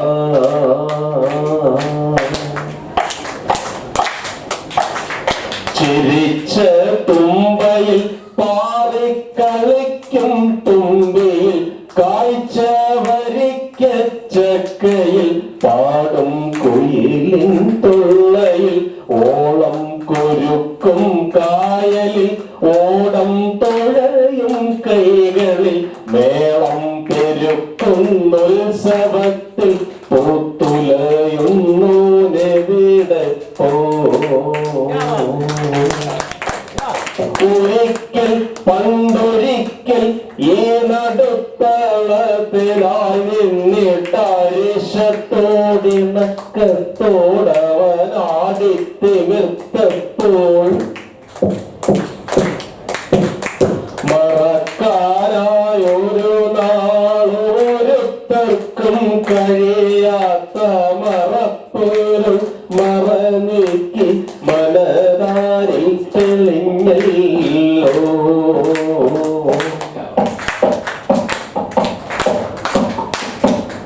അവനവൻ കുഴിച്ചതാം കടമ്പയും കടന്നു പിന്നവനുഴപ്പ് ചാലതു നീന്തി തളർന്നു പാലടയ്ക്കായി കൊതിച്ചിട്ട് കഴിമോന്തി കിടന്നു ആലിലയ്ക്കൊപ്പം വിറച്ചപ്പോൾ കുളിരായി നീ നിറഞ്ഞു.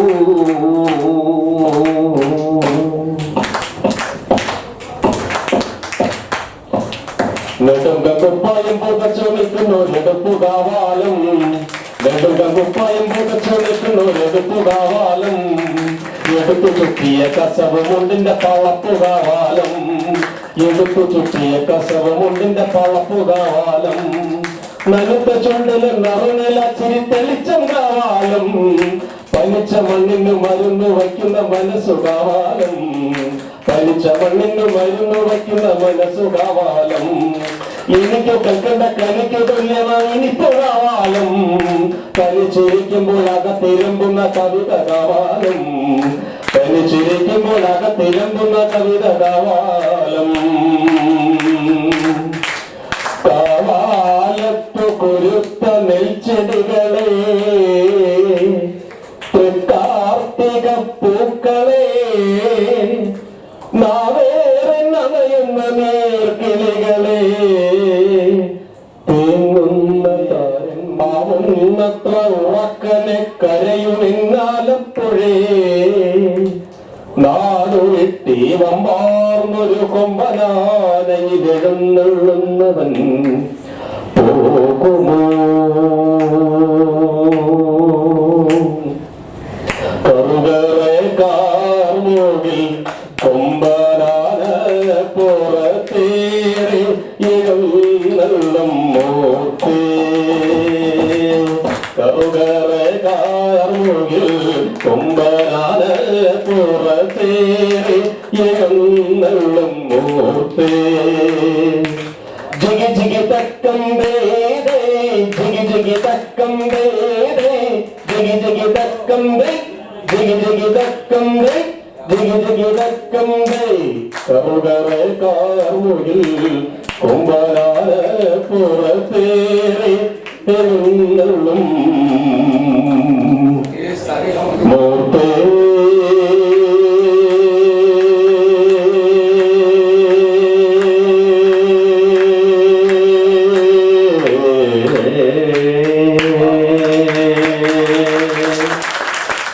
This is the sweetness of my language, Malayalam. धन्यवाद.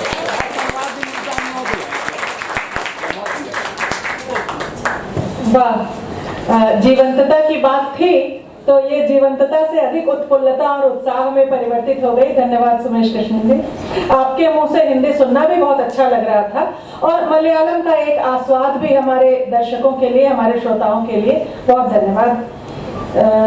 हम अब आमंत्रित करते हैं अगले वक्तव्य के लिए आज के कर्तृत्व समग्र पुरस्कार से सम्मानित तेलुगु के साहित्यकार एन गोपी जी को। उनकी आज ही मिली एक पुस्तक उन्होंने मुझे भेंट स्वरूप दी है और एक कविता की 2 पंक्तियां ये तुरंत ही देखी हुई और लेकिन साहित्यकार कितनी गहराई से सोचता है। 5 धातुओं से समन्वित समन्वय है संसार, 5 उंगलियां मुट्ठी बनती हैं ऐसा ही, सबका योग ही सृष्टि की मातृका है, इनका संयोग विचित्र बुनावट है। कविता को आगे ना पढ़ते हुए मैं आमंत्रित करती हूँ आज इसी विचित्र नहीं इस सुंदर बुनावट वाले कार्यक्रम में आदरणीय एन गोपी जी को अपना वक्तव्य रखें। फोन করে দেয়া বলবে না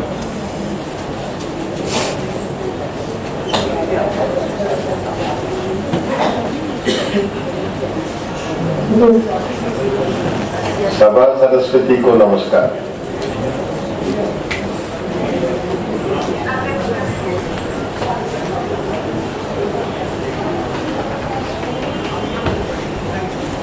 प्रतिभा जी, नेवाड़े जी, शंकरिया जी, शमुनाथ जी, शीर्षेंदु उपाध्याय, युवा पुरस्कार स्वीकारता हूँ। Specially doctor Kusum Kewali,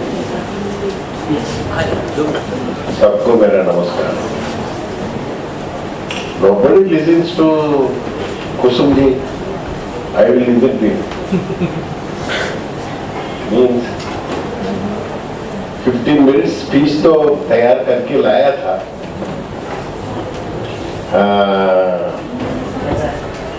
I don't think it is not necessary. No sir, people are, when they listen and they don't absorb it, but when they will read it, they will join. Yeah, no. Very happily. Very happily, I have taken it in a very good spirit. Very good. No, madam. No, not at all. For me also. No, not at all. I have great respect for you. First, I appreciate Bharatiya Bhasha Parishad. It is very respectable award. It has touched my heart, I am telling you. Because I headed a cultural university. उसमें भी पुरस्कार every year 40 literary and cultural awards देते थे. How difficult it is to decide, to be objective. And especially I thank Kusum ji for my being here. ये topic में जो बात करना चाहता था, my poetic experience. ये बाद में ये पढ़ने का जरूरत नहीं है. It's a good article. 15 minutes. मेरे उतना चापल नहीं है वो पढ़ के आपको एंटरटेन करना। I will speak it 5 minute.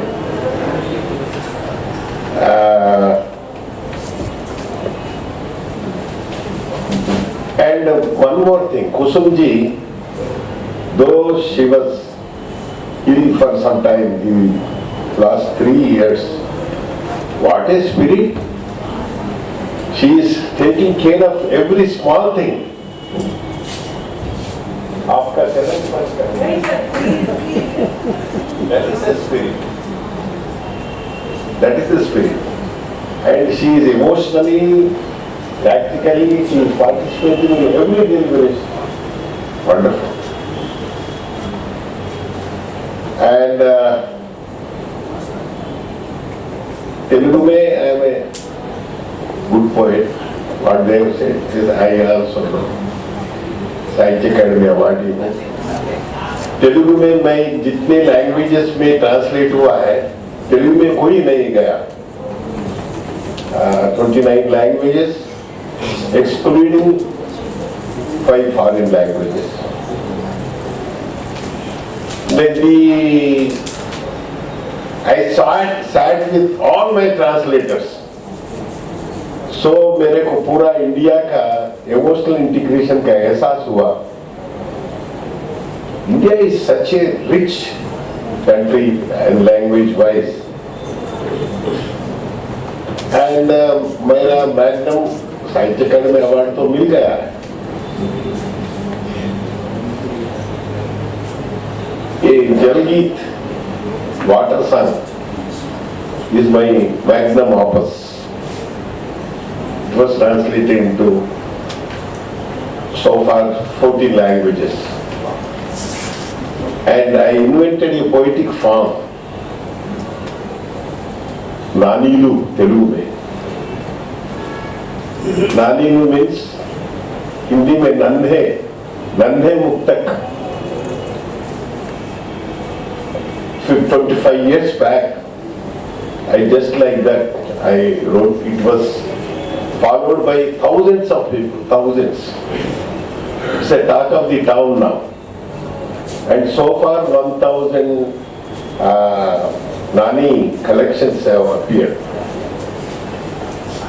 So some people say नन्ही मुक्तकों का, नन्हे से ही नानी आए। हम तेलुगु में छोटे बच्चों को नानी नानी बोलते, नानी बोले तो नन्हे है। मेरे घर आए एक नन्ही बड़ी, वही नन्ही। So I am very happy. Many youngsters entered into poetry through Nanilu. And last 1 minute, for a taste of it, छोटे छोटे 4 पंक्तियां हैं।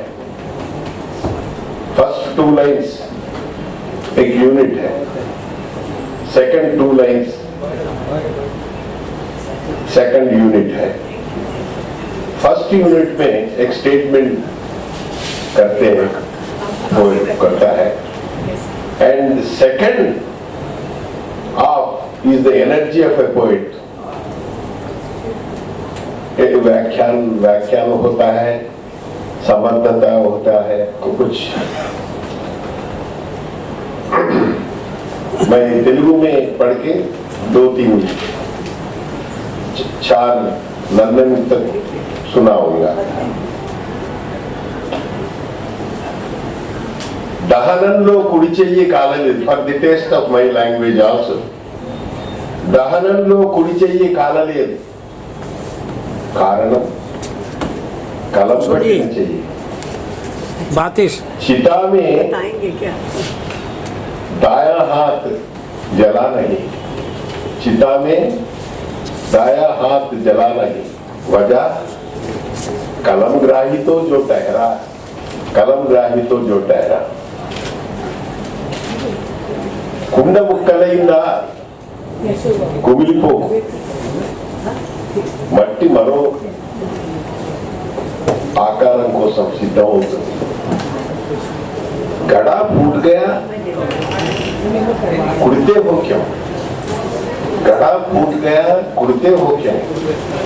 माटी दूसरा रूप लेने की कर रही है तैयारी, माटी दूसरा रूप लेने की कर रही है तैयारी। मधु जी बोल रहे थे स्टोरी में, she lost 10 children, but yet she did not commit suicide. माटी दूसरा रूप लेने की कर रही है तैयारी। కవిత్వం రాసే వరకే నీది, తర్వాత కాలానికి రాసిచ్చిన వీలునామా। जब तक लिखी न जाती तब तक ही है कविता तेरी, जब तक लिखी न जाती तब तक ही है कविता तेरी। बाद में काल के लिए, बाद में काल के लिए वह वसीयतनामा है, बाद में वो वसीयतनामा है। He carries dictionaries, అతను డిక్షనరీ మోస్తాడు, ఒక్క భావశకలము వర్షించడు। दोता वह तो है शब्दकोश, दोता वह तो है शब्दकोश, पर एक भावखंडिका भी बरसाता नहीं, बस एक भावखंडिका भी बरसाता नहीं। लास्ट में भाषा ड्राइंग रूम చిలక, మరి మాట ఒంటింటి పరిమళం। Language is a drawing room parrot, dialect then a kitchen flavour. भाषा ड्राइंग रूम का तोता है, भाषा ड्राइंग रूम का तोता है, फिर बोली वह तो है किचन की महक, वह तो है किचन की। नमस्कार।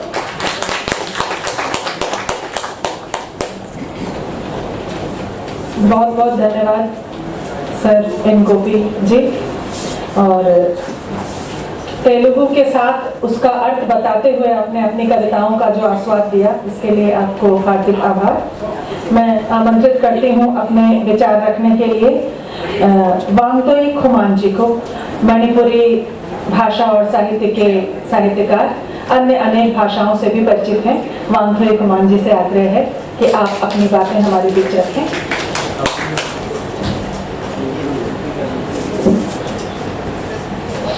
सभी को नमस्कार, खुलुमजरी, and very good evening to everyone, distinguished dignitaries, awardees, and all the beloved audience.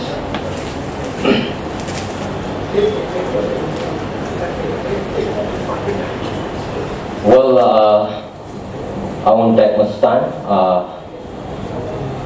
A few days back, I was asked to tell a theme of speech, but I just replied, wandering with poetry. So I would say it has been a pleasant experience to be wandering with poetry. I've been to various places, both imaginary and physical. It gives me a chance to think and feel better. It gives me a chance to know different cultures of the land by mingling with different people. And most importantly, now I'm in Kolkata, one of the most respected literary places among these great literary people of the nation. So I feel blessed. And I would say poetry speak by themselves. They're doing something for the betterment of the society. They are dismantling the barriers among the human societies. They bring we human beings together and make better place to live in. So with these few words, I would like to thank once again the organizer Bharatiya Bhasha Parishad and all the beloved audience for making me proud and being encouraged. Thank you very much.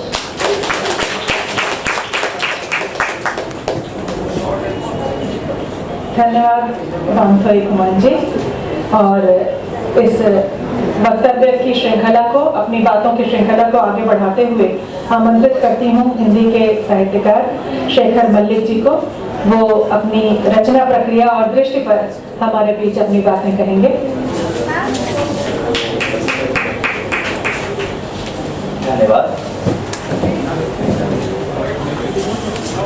सबसे पहले जोहार, नमस्कार, सलाम।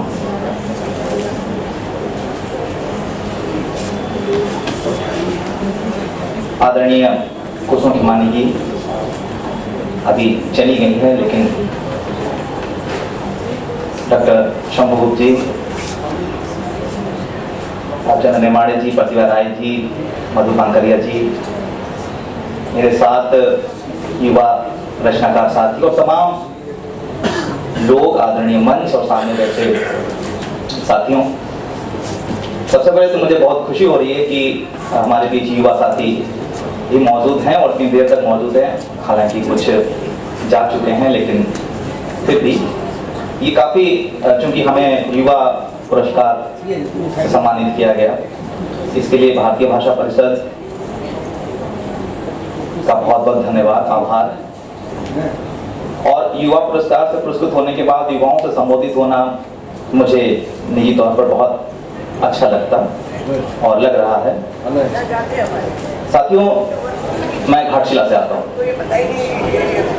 छोटी सी जगह है, लेकिन वो साहित्यिक और सांस्कृतिक रूप से बड़ी इसलिए है कि वहाँ विभूति भूषण बंदोपाध्याय का घर गौरीकुंज है। और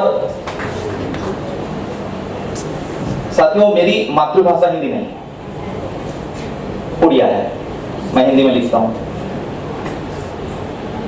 और इससे भी मुझे जो बहुत सुखद और आनंदित करने वाला जो एहसास मुझे हुआ जब इसकी घोषणा हुई, तमाम सारी बातों के साथ कि वागड़ पत्रिका में छपता रहा हूँ, शंभू गुप्त जी का लगातार प्रोत्साहन बना रहता है, सुशील कांत जी लगातार संवाद बनाए रखते हैं। और बड़ी बात मुझे ये लगी कि मैं वहीं लौट रहा हूँ जो मेरी जन्मभूमि है, यानी बंगाल।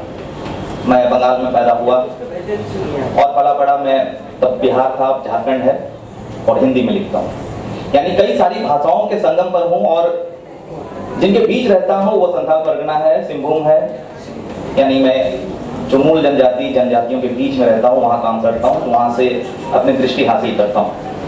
तो कुल जमा ये बातें थी जो मेरे मन में मैं कहना चाह रहा था। जब मुझे भारतीय भाषा परिषद की तरफ से ये प्रस्ताव या पत्र मिला कि किस विषय पर मैं अपनी बात रखना चाहूँगा, तो मैंने कहा कि रचना दृष्टि पर रखूँगा। और वो उसके साथ लगा हुआ ये पत्र था कि हम अपने वर्तमान समसामयिक समाज और दुनिया के बारे में क्या सोचते हैं बतौर एक लेखक, एक रचनाकार, हमारी क्या समझ है, हम क्या बोलना चाह रहे हैं। तो इसलिए मैंने 2 भागों में अपनी बात, बेशक सभी साथियों की तरह मैं भी लिख कर लाया, लेकिन मैं केवल उसका सारांश ही यहाँ पे 2-3 मिनट में मैं बोलूंगा। सबसे पहले तो रचना दृष्टि। साथियों, साहित्यकार की शुरुआत चाहे किसी भी तरह से हो, कई तरह से लेखक अपनी शुरुआत करता है। कोई कविताओं से शुरुआत करता है, कोई गद्य विधा में लिखता है, कोई कुछ और किस्म की जो लेखन है शैली है उससे शुरुआत करता है। और कई सारे जो विचार होते हैं वो कई तरीके से वो अपनी बात उसको कहनी होती है, तो वो शुरुआत करता है उसकी।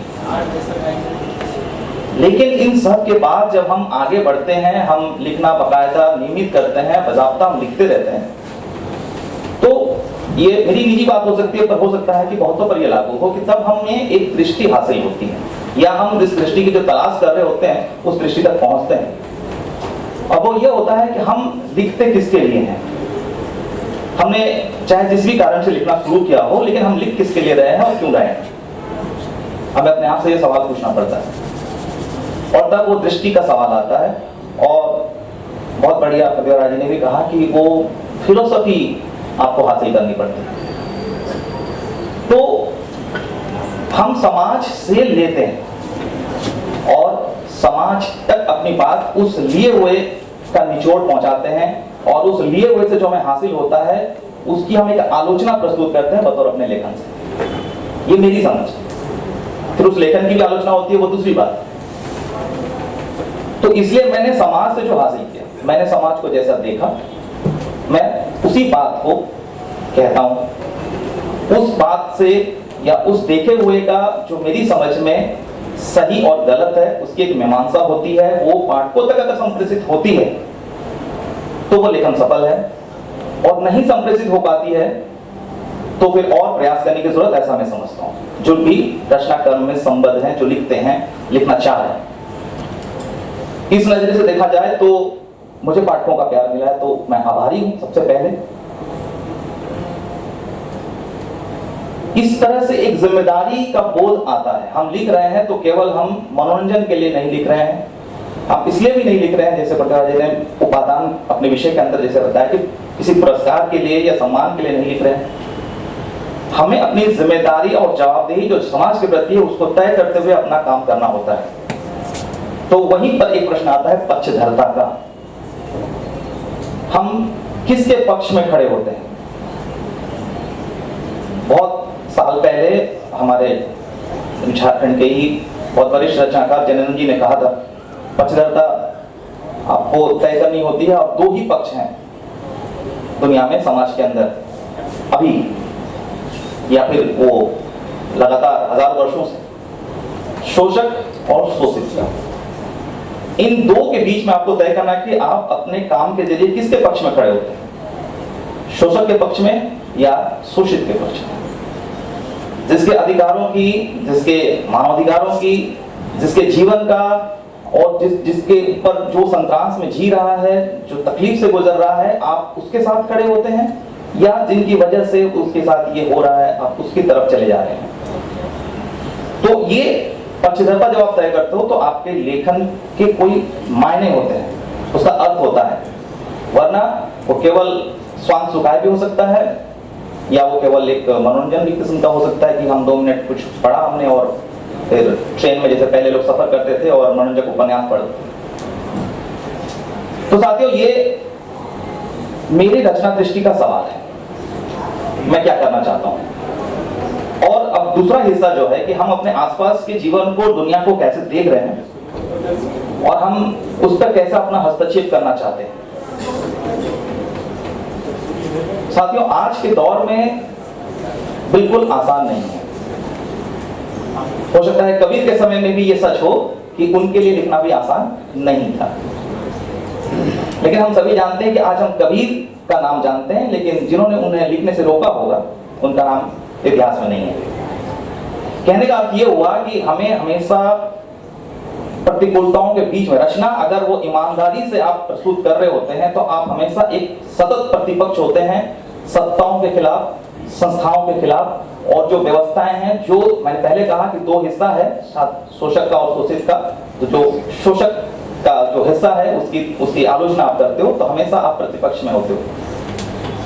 तो इसलिए ये हम आज का वक्त अगर हम देखें, दुनिया के अंदर हम देखें, अभी हमने देखा कि हम यूरोप के अंदर में भी और भारतीय उपमहाद्वीप के दूसरे जो हमारे पड़ोसी देश है वहां पर भी बहुत जबरदस्त जो है हम देखा कि नागरिक असंतोष है। हमारी नजर बतौर एक लेखक रचनाकार दुनिया में अपने आसपास से लेकर के दुनिया तक तो होनी ही चाहिए। हम देख रहे हैं कि फिलहाल बोलना बहुत आसान नहीं है, लिखना नहीं है। आप ये तय किया जा रहा है कि आप क्या लिखोगे, आप कैसे लिखोगे, आप क्या बोलोगे, कहां बोलोगे। कुल मिलाकर यह है कि जब अभिव्यक्ति पर इतने सारे अंकुश हैं और खौफ है, उस वक्त हमने देखा है कि हालिया वर्षों में किस तरह से एक लेखक को उसको अपनी मृत्यु की घोषणा करनी पड़ी बतौर एक लेखक। हम आज इस मंच पर जब खड़े होते हैं भारतीय भाषा परिषद की मंच पे, तो हम देखते हैं कि पूरा भारत, विभिन्न भाषाओं के साथी रचनाकार यहाँ, वरिष्ठ रचनाकार यहाँ मौजूद एक साथ। ये एक रंगी नहीं है, बहुरंगी है, और ये बहुरंगी जो है वो भारत या हमारे देश की विशेषता है, हमेशा खासियत रही है। इसको क्या आप नहीं समझते कि इस पर खतरा है? बेशक। तो इसलिए आज हमारा दायित्व दुनिया, देश के अंदर जो पूंजी के माध्यम से, जो आक्रामक रूप से जो सत्ताएं नियंत्रित करना चाहती है, सच को बोलने से रोकना चाहती है, हम देखते हैं कि तमाम जो शोषित वर्ग है, मजदूर, किसान, तमाम मेहनतकश लोग, सारे परेशान हैं, तो हमें उनके पक्ष में खड़ा होना, लिखना है। और ये कोई मैं नया काम नहीं कर रहा हूं, क्योंकि हम मेरे से पहले बहुत वरिष्ठ हमारे पुरखे यही करके गए, हमें उसी कड़ी में जुड़ना है। तो इसमें हमारी रचनात्मक ईमानदारी का सवाल आता है, जिसको किए बगैर किसी भी पुरस्कार की कोई अहमियत तक नहीं रह जाएगी अगर मैं अपने प्रति ईमानदार नहीं हूं, अपने लेखन के प्रति नहीं हूं। तो इसलिए साथियों, आज ये भी हम देख रहे हैं कि तमाम जो असंतोष है, तमाम जो लड़ाइयां हैं, आज जिस भी धरातल पर लड़ी जा रही हो, आज मजदूर किसान सड़क पर हैं, युवा जो है वो विरोध दर्ज कर रहे हैं, यूनिवर्सिटीज का अनरेस्ट है। तो बतौर लेखक हम कैसा लिखेंगे, क्या लिखेंगे? बहुत अच्छी बात थोड़ी देर पहले कही गई कि मधु जी ने कही कि हम इतनी बड़ी लड़ाई को अकेले दम पे तो नहीं लड़ सकते, लेकिन लड़ाई में अपना हिस्सा हम जरूर तय कर सकते हैं कि उस लड़ाई के अंदर हमारी क्या भूमिका होगी, कितनी होगी, छोटी या बड़ी जो भी हो, लेकिन हम तय करें। इसी से हमारी लेखन की सार्थकता है। साथियों, बहुत वक्त हो चुका है। पुनः भारतीय भाषा परिषद के तमाम अधिकारियों का, आप सभी साथियों का, और भारतीय भाषा परिषद के अंदर प्रत्येक साथी जो इस पूरे आयोजन में जुड़े रहे हैं, तमाम सभी को नमस्कार और सलाम करते हुए अपनी बात खत्म करता हूं। धन्यवाद। बहुत धन्यवाद शेखर मलिक जी। सचमुच बहुभाषी भारत के लिए, भारतीय भाषा परिषद के इस कार्यक्रम के लिए और इस सभागार में उपस्थित सभी श्रोताओं के लिए आपकी ये बातें बहुत महत्वपूर्ण रहीं। मैं अब आमंत्रित करती हूँ कर्तृत्व समग्र सम्मान से सम्मानित हमारे वरिष्ठतम साहित्यकार भालचंद्र नेमाड़े जी को। इन्हें सर्वप्रिय लेखक कहा गया है और इनका उपन्यास कोसला विशेषकर बहुत लोकप्रिय रहा है। मैं आमंत्रित करती हूँ अपने वक्तव्य रखें। मेरे बारे में ज्यादा नहीं बोलना इसलिए मैं इधर आया क्योंकि इसको कोई अंतर नहीं है। मित्रों, without spending much time, I will continue the spirit of my fellow travelers. We don't know Kedan Jan, लेकिन we are fellow travelers. कोई मलयालम में, कोई हिंदी में हो गए, कोई उर्दू में हो गए, कोई बांग्ला में हो गए, लेकिन we are going in the same direction. So let me briefly tell you what I have to say about. I have already begun something in my earlier speech. Now I would like to stress on the memories I get when I visit Calcutta. I have visited Calcutta several times. Actually, when we were students, in 20s, 21, 22 Pune, we started little magazines, and we fiercely challenged our older generation. That's why we became very unpopular. But we continued that. And we learned that in Kolkata also we had similar ones much later. You know, Shakti and Samir and Malay, all of them we met and they had did the same thing. So that, you know, gave us confidence that whatever you do in one small village in India can be done anywhere else, in another village in Assam or Nepal, anywhere. We think alike. This is what I call the pluralism of Indianness. That we think differently, but we are one. That is what I would like to say. I have said this in detail in my paper, which you will read after translation. But I would like to speak something about it. You know, our whole discussion today, all the award winners have been saying it, that there is no singular literary tradition in India. This is the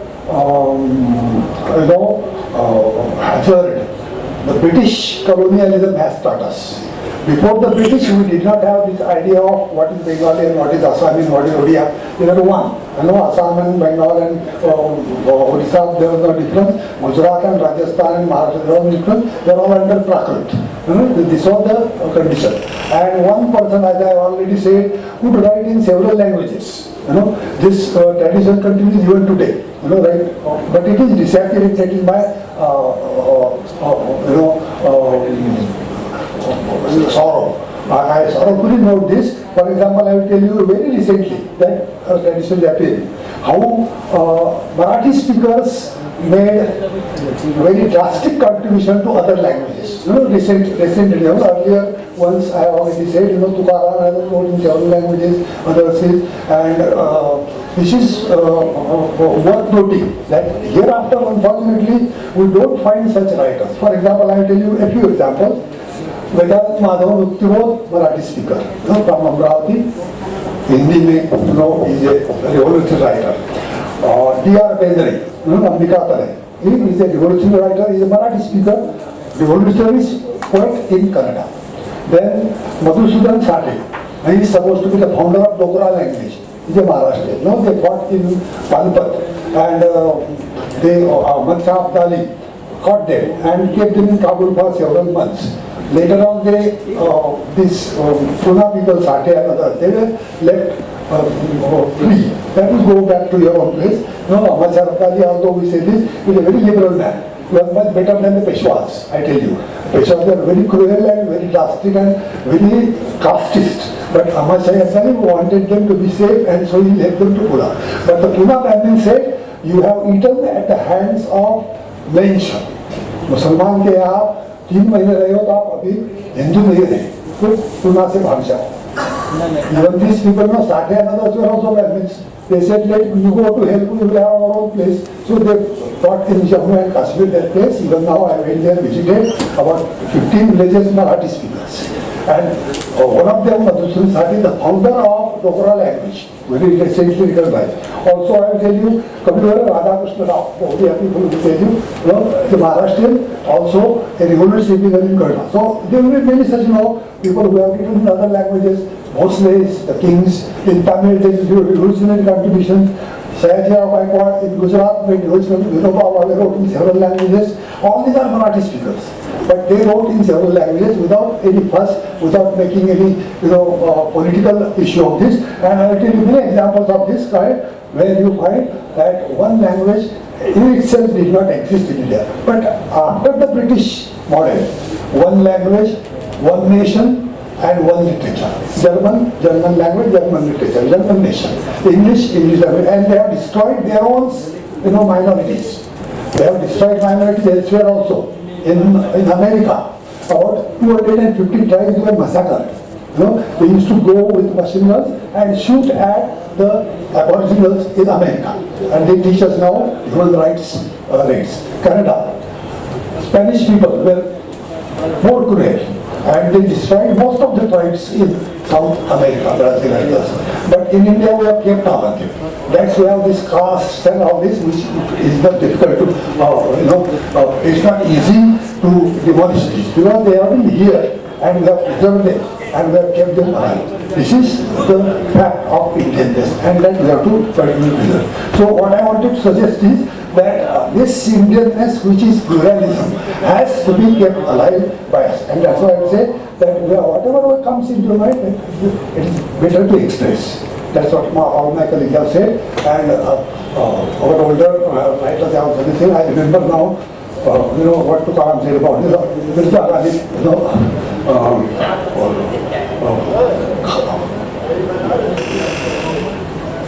सीने का दर्द है वो नाला यानी आक्रोश, जो आक्रोश अगर हमने नहीं रखा तो वो सीने का दर्द है. It becomes a problem for your सीना, for your heart. सीने का दर्द वो नाला वो लब तक न गया. If it doesn't come up to your lips, it becomes your sorrow. So you have to express whatever आक्रोश you had. जो भी आक्रोश है वो एक्सप्रेस करना है. The second line is खाक का रिश्क है वो कतरा है ढेर पानी का जो बूंद होता है, पानी का बूंद वो खाक हो जाता है अगर वो दरिया को नहीं मिला. खाक का रिश्क है वो कतरा जो दरिया न हुआ. So this is what all writers have been doing in India, that whatever comes in your heart has to be expressed. But let it be whatever it is. Without being political, without being linguistic. And unfortunately, that's what I said in the beginning, that Bharatiya Bhasha Parishad and very few institutions like this have become, our pioneers in Indianness, because they don't believe in just spirit of one language that has destroyed us after the English model. Earlier, as I said, there was nothing like one language. People very freely wrote in each other's languages, and they were one. And that's why after Afghanistan we had one culture. Even today we express this kind of oneness. And related to this, I will also mention how this has to be preserved by retaining our Deshiness. So, this did not bring us to what we call the present politicians are talking about centralization of Hindutva or centralization of Indianness. It has to be separate all the time. You carry your own ways, you eat whatever you like, you may eat beef, you may eat pig, you may eat vegetables, but you are one. This is the spirit of Indianness that we have to preserve, and that has been our tradition. Only after the British came, we have been centralized. There is something like Delhi, and some fools rule in Delhi, and we follow them. This is the trouble that has happened. We didn't have this kind of centralization. We had every village independent. The British people, Dharampal has written recently a book, how the British were surprised to have this kind of autonomy. That they didn't bother about who was ruler, who did what, but they had their own schools. In Bengal and Bihar, they said every village has a school. Even England did not have a school in the 18th century. Every village has a school, and Pantoji used to teach, even in Maharashtra, he said, it is wrong to say that we were illiterate. We have women writers up to this. In Marathi, the first women writers were in the 1st century BC. Gatha Saptashari. All village women used to compose poems, and they were collected later on by a German, unfortunately. The first poetess, the Madhava, 12th century. 13th century poet is Janabhai, Bhainabai recently, In England, the first woman writer was what time? Jane Austen? 19th century. Up to 18th and 19th century, England had no single woman writer. We had hundreds of women writers. Unfortunately, our history is not properly written, and that is our problem.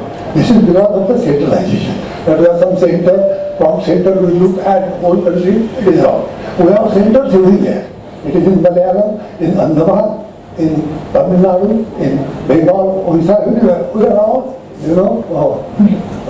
what you call diversity. And this is a set of unified diversity. This is rare. I am nowhere in the world even today. 1652 languages are spoken. 1652 mother tongues today are being spoken. That is the census report. How many languages are spoken in America? How many languages are spoken in England? In England, when I was there, the last speaker of one of the languages, Manx. England had about 8 languages: Welsh, Scottish, Manx, Briton, so. The Manx speaker died in 1972, last one. And the report said that she was very sad because there was no speaker and hearer for her. In India, we did not have this tragedy. We still have a list of speakers of each language. 10,000 is supposed to be the limit. Under 10,000 there may be some and they may be destroyed. But even today, we have 1,650 languages preserved. We have not destroyed them, and they are all our centers. And we have to therefore to preserve them. So only our nation spirit, retaining the pluralism and the diversity alive. This is going to help us, and not unifying and bringing together all together and making one center like Bombay or Calcutta or Delhi. So this is what I wanted to say, and let me finish in that. Thank you so much.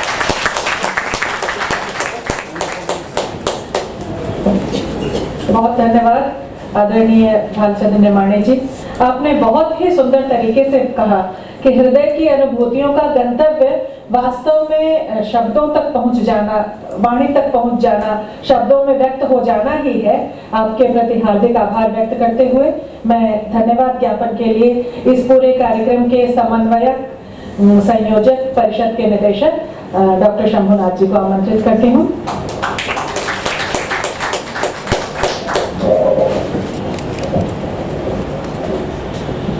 आदरणीय मित्रों,